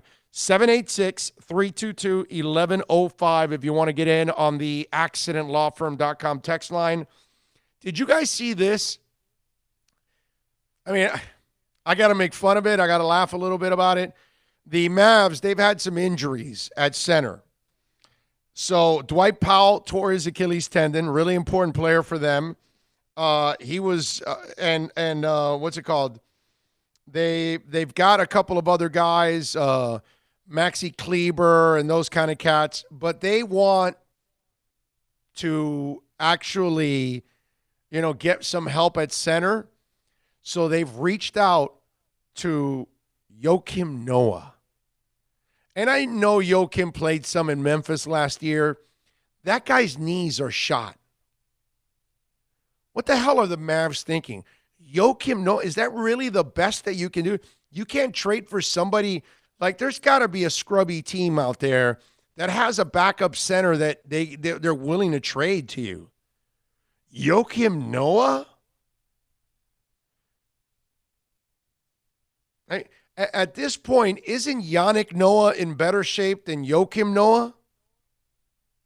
I know some of you out there aren't old enough, but Yannick Noah was a tennis player, and that's his dad.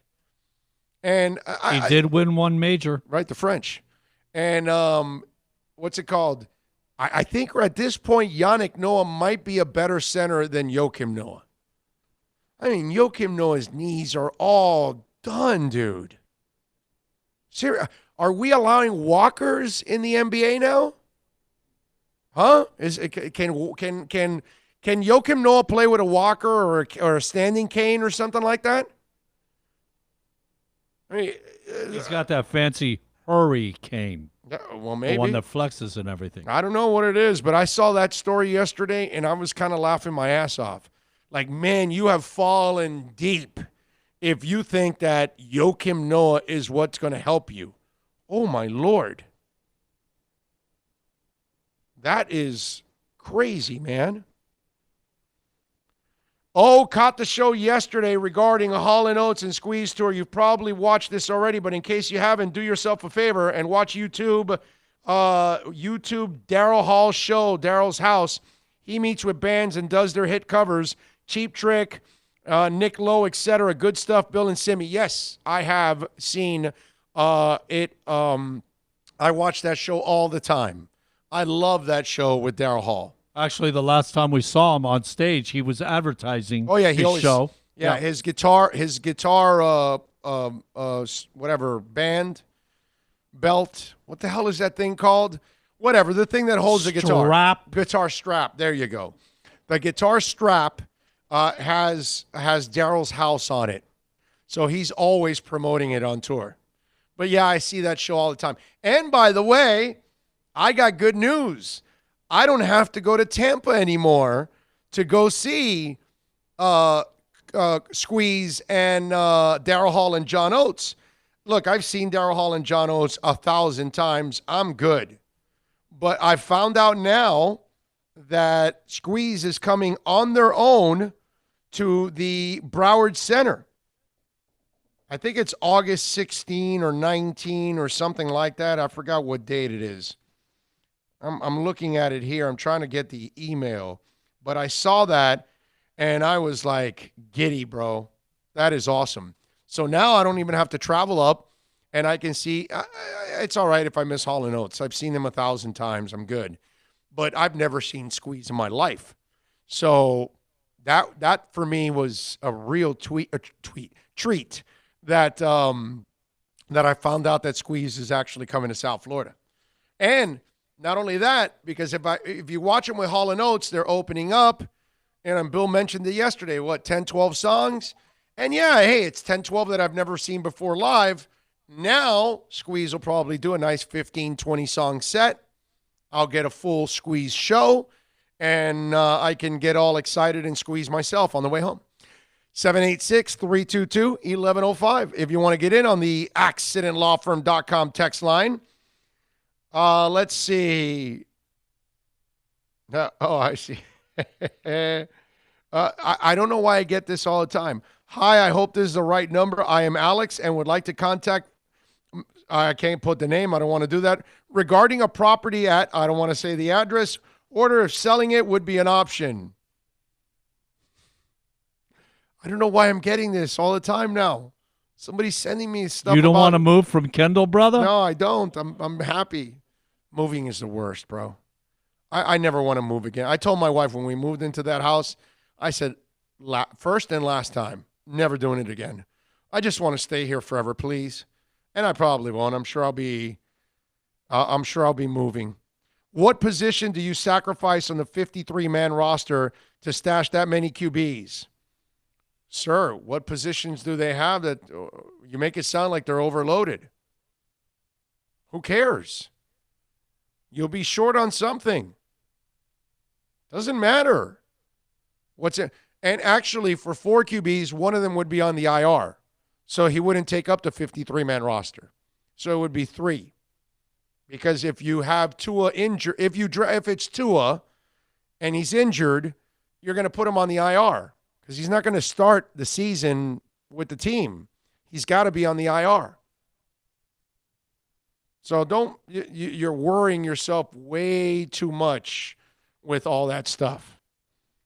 The Heat refuse to lose at home, just need the stress of these close games and overtime finishes. Well, hey, listen, as long as they're winning, that's all that counts, man. That's all that counts, you know? So it's one of those things that we can't complain. You know what I'm saying? But, hey, what can I tell you? 786-322-1105. That's 786-322-1105 if you want to get in on the accidentlawfirm.com text line. You can also reach out to me on Twitter at Big O Show. Follow us there as always, because you know that's a 24-hour talk show that we've got going on Twitter. Did you guys see the Flyers mascot, Gritty, and the trouble that I don't really think he's in, but technically, apparently, this Gritty, is this crazy-eyed looking thing, right? Yes. So, Gritty the mascot has now been accused of tackling a 13-year-old boy. Okay? Now, the father takes the son to a meet and greet in November for Gritty, right? So let me give you the storyline here. Let me read it here. Local Philadelphia man Chris Greenwell said he brought his son Brandon to meet and greet with Flyers mascot.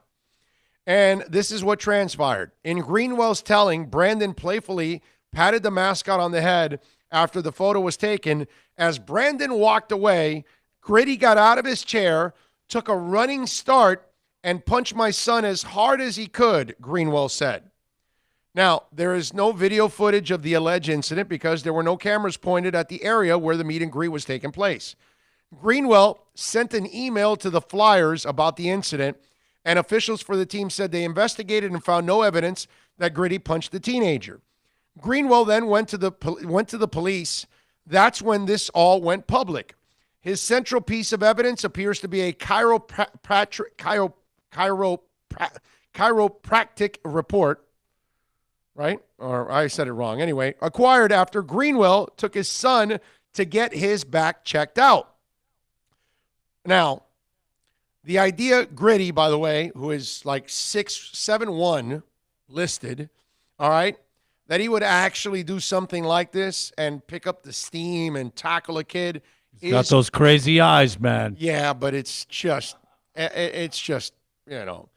So Comcast Spectator official said there was no proof that Gritty hit the boy, offered special perks to make it up for the bad experience.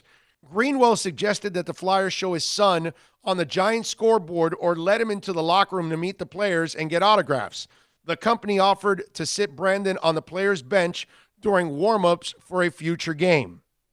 Okay? Now, we're talking about a guy that waited a month to make this report.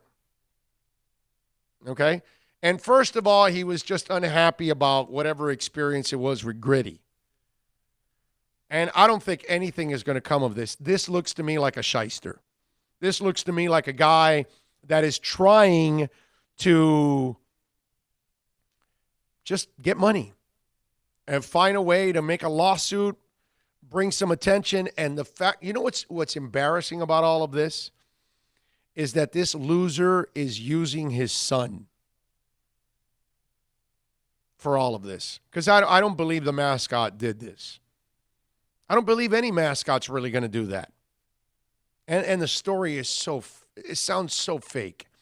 If a mascot tackles and punches your son that way, there's a fight that ensues right there. Oh, everybody would have seen it, man. Yeah, and everybody would have seen it. But there is not a father in the world that is not kicking that mascot's ass right there on the spot. So either the mascot gets arrested or you get arrested or both of you get arrested, and then the story comes out, hey, that guy tackled and hit my son.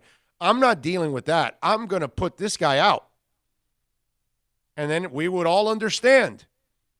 But there is no way that anybody is going to tackle your son in a dirty fashion like that, and you're just going to sit on it for a while now and not report it. Come on, man.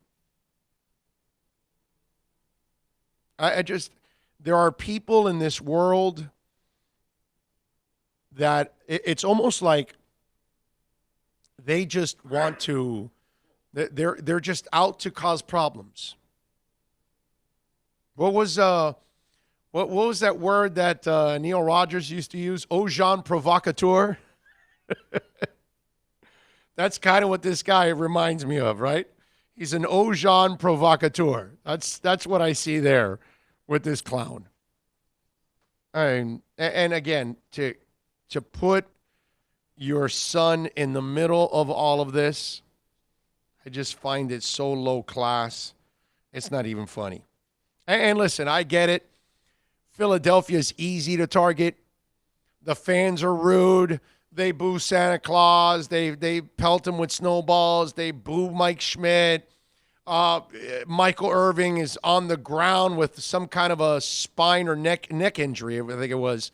And they're whether they were yelling or celebrating or booing, I forgot what it was that they were doing with Irving on the field. And I get it, he's a Cowboy, but damn, how about being a human, you know? And after the Super Bowl, Eagles fans tore up their city. You go with an opposite jersey to an Eagles game, and there's a good chance that you will be assaulted by several Eagles fans. I mean, there are so many countless stories about how bad and how rude Philadelphia fans are that I get it that we would pass it on to that the mascot has also got to be rude and terrible and all of that. But I just have a hard time believing that the mascot's going to tackle some kid and come with a running start and punch some 13-year-old kid. You get arrested right on the spot for something like that. You get in a fight with any father at that moment. Tell me, is there a father listening to me right now? Is there a father watching this show right now? Is there a father that has downloaded this segment right now and you're going to allow a mascot to hit your son? And you're not going to do anything about it? You're just going to walk away and then maybe a month later report it? Come on. There's no way that anybody believes that. Wouldn't mascots get any adult has been abusive? I think most people that are mascots, they kind of know that they've got to, get along with people. It's kind of like a given.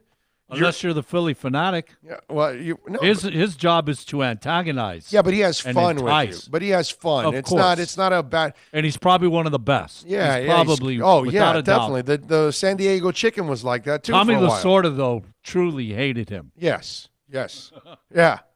But I mean, lots of people hate mascots. Michael says, I would be arrested. I'm with you, dude. Mascot hits my kid. Oh, dude, it is on. I am just pummeling that mascot. The funny part is that you're fighting and at the same time you're trying to take off his equipment, right? You're going to be ripping off that head because you don't want to punch the fake head. You need to punch the real one. So it's like the first thing you want to do is like rip off that head and find the real head so you can pummel it. You know what I'm saying? It would be a funny video. You have to admit that if a mascot tackles or punches your kid and then you have to then get into a fight with the mascot, it's going to be funny video. And it's going to go viral if somebody films it. You know what I'm saying? It's kind of like that guy that beat up the rabbit in the middle of the street. Did you guys see that? There was a rabbit that, I forgot what the rabbit did. It might have grabbed somebody's purse or it messed with somebody the wrong way. And then some dude stepped in and beat the crap out of the rabbit. And the video went viral. Look it up. Guy beats rabbit mascot or something, and I'm sure it'll come up. It's a funny-ass video. And the guy I think he was being kind of a hero there. I think he was coming in to help somebody. I don't know I forgot what it was. Maybe somebody can see it and then tell me what the hell it was, because obviously I'm doing the show. But I remember that video, I want to say it was like maybe 9 months ago, something like that. It was funny.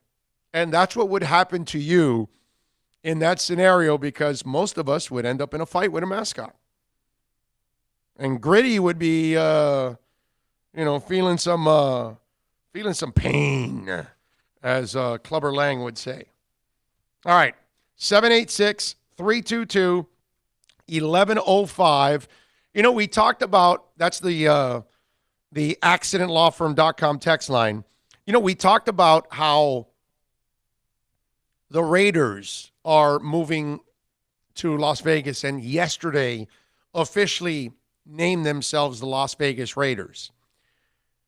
The question is, and I don't know what to believe, right? Because you've got to say one thing publicly, but then you don't know what goes on privately behind the scenes. And I know what the track record is. So now there's a story out that the latest buzz here, according in Pro Football Talk, it says, emerged after soon-to-be free agent quarterback Tom Brady attended the recent UFC event in Vegas, chatting openly with Raiders owner Mark Davis. Derek Carr addressed the situation on Wednesday, offering unveilings of the Raiders as the first NFL franchise in Las Vegas. He says, there's a lot of quarterbacks at that fight, Carr said with a laugh via Paul Gutierrez from ESPN. And there was a lot of football players at that fight that are free agents. And it's like every time with my job, it's always a story. No matter what, And knowing that some people that were around, I even know that there were conversations between Davis and Brady, and it's like, come on, man, when's it going to end? Right? So joking aside, Carr doesn't seem to appreciate the presumption that it's just a matter of time before the Raiders throw him overboard. All of these things that you'd think everyone would be like, yes, we're going the right way, everything's getting better, and we know where we need to add things and where we need help, you would think that would be the story. But that's not how it works. And I understand that now, Carr said, especially when people are seen with certain people, it's like, oh gosh, well, I was at dinner with Davis last night, and does that count for anything? Golly, it's just funny, but I'm used to it now. But I'll say it this way. I look forward to taking the first snap in that stadium, and I look forward to taking every snap from here on out until I'm done. So Carr, takes the high road in all of this, but he notices it. And I think all of us kind of notice this. You know what I'm saying? And you just wonder whether there's smoke, is there fire? Is that the case right now? Are they really going to trade Derek Carr? And where I would tell you that you've got to believe it to a certain extent, John Gruden went and acquired Rich Gannon years ago. When he got the Bucs job, he went and got Brad Johnson. And last year when he took over the Raiders, he added several free agents, and they became the oldest team in the NFL. Not in 19 and 18, his first year. This is a guy that likes veterans. He just feels like it's easier to coach the veteran player than the younger player, and he's probably right on that sense. But it's interesting how maybe it's a media thing like it was here with, the owner wants Lamar, and it wasn't true. That kind of stuff. So maybe it's more media creation than anything else. But you are talking about the one dude that somehow or another ends up with old players. And he is comfortable at signing old players and adding them to his roster. It really is amazing. And that's why when you see the Derek Carr story, it's like, okay, wait a minute. This is one that it doesn't make sense because Derek Carr's played really good football overall for that team. He's been a good quarterback. He's had the injuries. That's the one thing that, if you want to give a knock on Derek Carr, he has not been a durable player. That one season they were 12-4 or whatever, and then he went down. Man, the Raiders had really had a shot to make some noise in the playoffs, right? No doubt. Yeah. So that's why when they played, you saw not having their quarterback, man, that was a different team. Yeah. That's why I'm saying that if you really look at it now, okay, there could be some truth to all of that. There might be a little substance to that story. You never know. And it's weird, man, because he's a young quarterback, a guy you can build on. Interesting. What else do we have here that I want to? Why don't we do this, folks? Let's take a quick little break here. We'll come back on the other side. If you want to get in, you can chime in on the YouTube chat board on the accidentlawfirm.com text line, which is 786-322-1105. And don't forget that, of course, our show is proudly brought to you by Moody's Dental, and they are the implant and Invisalign experts. Why don't you start 2020, man? Call them, get a free consultation, 305-821-0231. That's what I did with my Invisaligns. You can do the same thing. Go to moody'sdental.com. Maybe you need an implant or any of the other basic needs, from cleaning your teeth to fillings to root canals and crowns. They do it all. State-of-the-art equipment. I'm telling you, because I've been there several times. 305-821-0231 or go to moodiasdental.com. America's safest and best-selling compact luxury SUV is at Acura of Pembroke Pines, and this is how we do it. RDX, $339 a month at Acura of Pembroke Pines, the #1 volume Acura dealer. No one expects to get into a crash, but I expect you to go to accidentlawfirm.com if you do. Make sure when hiring a driver, you go through a rideshare app so that you can be covered by the insurance, which can be up to $1 million whether you're a passenger or a driver. In other words, don't try to save a few bucks by paying cash instead of going through the app. I'm attorney Bobby Nunez from Nunez Law in Miami, and we're here to help you through the process. Go to accidentlawfirm.com for a free consultation from me, Bobby Nunez. That's accidentlawfirm.com. Plus tax, tech title. It includes $8.99 dealer fee on approved credit. Offers end 11/10/19. Over 1,500 Toyotas are on the ground, and truckloads of new 2020 Toyotas just keep on coming.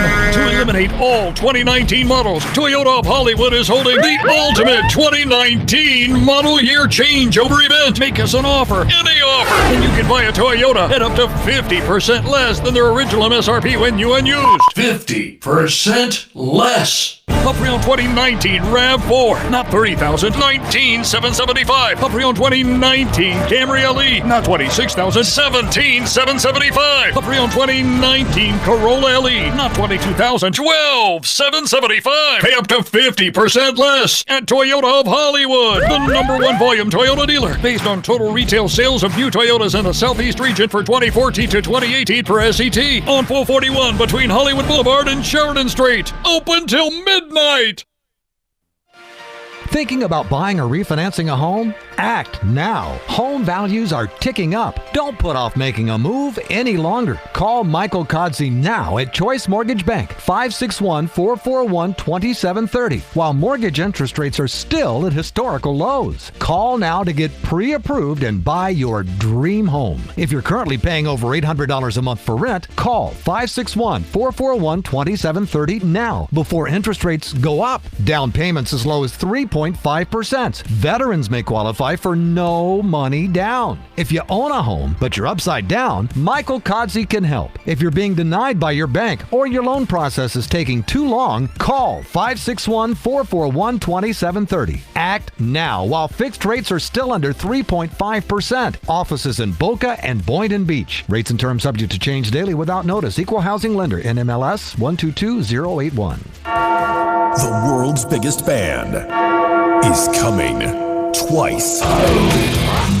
Metallica. Headlining the Welcome to Rockville Music Festival. 2 different nights, 2 different sets. The weekend of May 8th through the 10th. Go to welcometorockvillefestival.com for all information. Get your tickets on sale right now. The one, the only Metallica. Go to welcometorockvillefestival.com.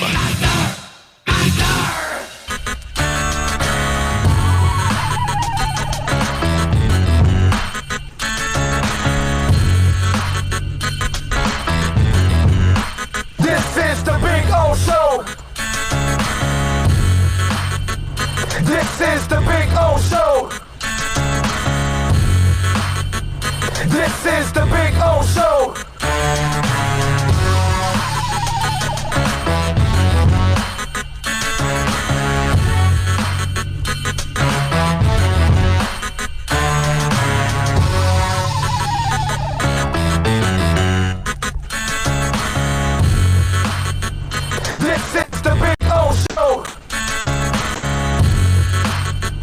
This is the Big O Show.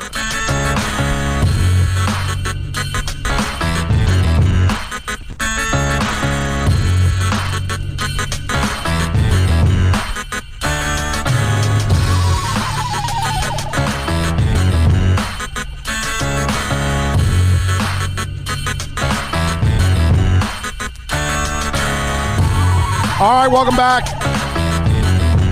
We take you, of course, just a few more minutes left here on the show before we wrap it up here. And then we will await, hopefully, an interview or two from practice from the first session. We will try to get somebody on for you. One guy says, sounds like the end of Ace Ventura. I don't know what that. Oh yeah, the fight. Yes. Now I know what you're talking about. Okay. All right, I like that. Nice job by you. Did you guys see the whole thing between T.O. and McNabb? McNabb was on with my man Master Tesfastian from Bleacher Report. He has this this segment called Untold Stories. And you know what? I'm going to get Master on. I had Master on recently, but I had him on my Sirius show, not here. I'll get him on here so we can talk a little bit about this. But he had McNabb on, and McNabb was pointing out about, you know, how T.O., what's it called, was, you know, the cancer and how much damage he did to the team and all of that. And so this whole thing has gotten, you know, crazier and crazier between those two. And Terrell Owens just started to then tweet out all kinds of things about Donovan McNabb. And I'm going to read you some of his tweets that he put out there. Basically, let me see here. Yeah, just tweets. Let me put this out here so you guys will know. Terrell Owens goes, since he was so good, he shouldn't have needed me to get back to the Super Bowl. Remember, he said I had nothing to do with them getting to the Super Bowl because I didn't play in 2 playoff games in which I was still rehabbing, but I kept them from going back. All right. And then he goes, he's starting to send stuff to Master, right? And he goes to Cole Wright. He goes, Cole, I'm in Florida minding my own business. I guess bringing me up is his way to be relevant again. He's talking sit-ups and pizza, me playing basketball in my backyard, et cetera, but I broke up the Eagles? No, DUIs and sexual assault cases. Model citizen over here. Which, you know, you can't, T.O. has everything on his side when it comes to that. T.O. doesn't do any of that stuff. You can say that he's a petulant child and he's immature and he was selfish and that kind of stuff about the team, but the dude's not a criminal. He's not hitting women and he's not abusing people, and you never find him in any of that. And where I got to defend T.O. in all of this, he didn't bring this on anybody. This is Donovan McNabb, who, by the way, apparently has a lot of skeletons in his closet and should not be doing this and going after T.O. Okay? So T.O. then, you know, continues to tweet out a bunch of other things. Like, here we go. We heard your story 100 times, dude. No more, please. McNabb wasn't bashing you. He just answered questions and explained from his viewpoint. He goes, keep that same perspective when I explain from viewpoint. Nah, you heard what you wanted to hear. Better yet, you heard what the media reported, which isn't factual. So again, when I answer questions, just keep the same perspective, which is true, right?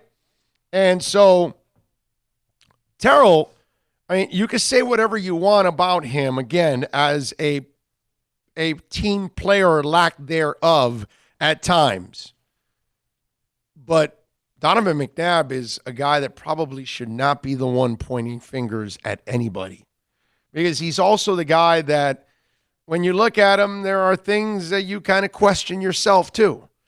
And, you know, throwing up in the huddle and all that other stuff, those are things that are like, dude, is the moment too big for you that you're so nervous about this? But the fact that these two have not been able to bury the hatchet after all this time, and that animosity is there, it shows you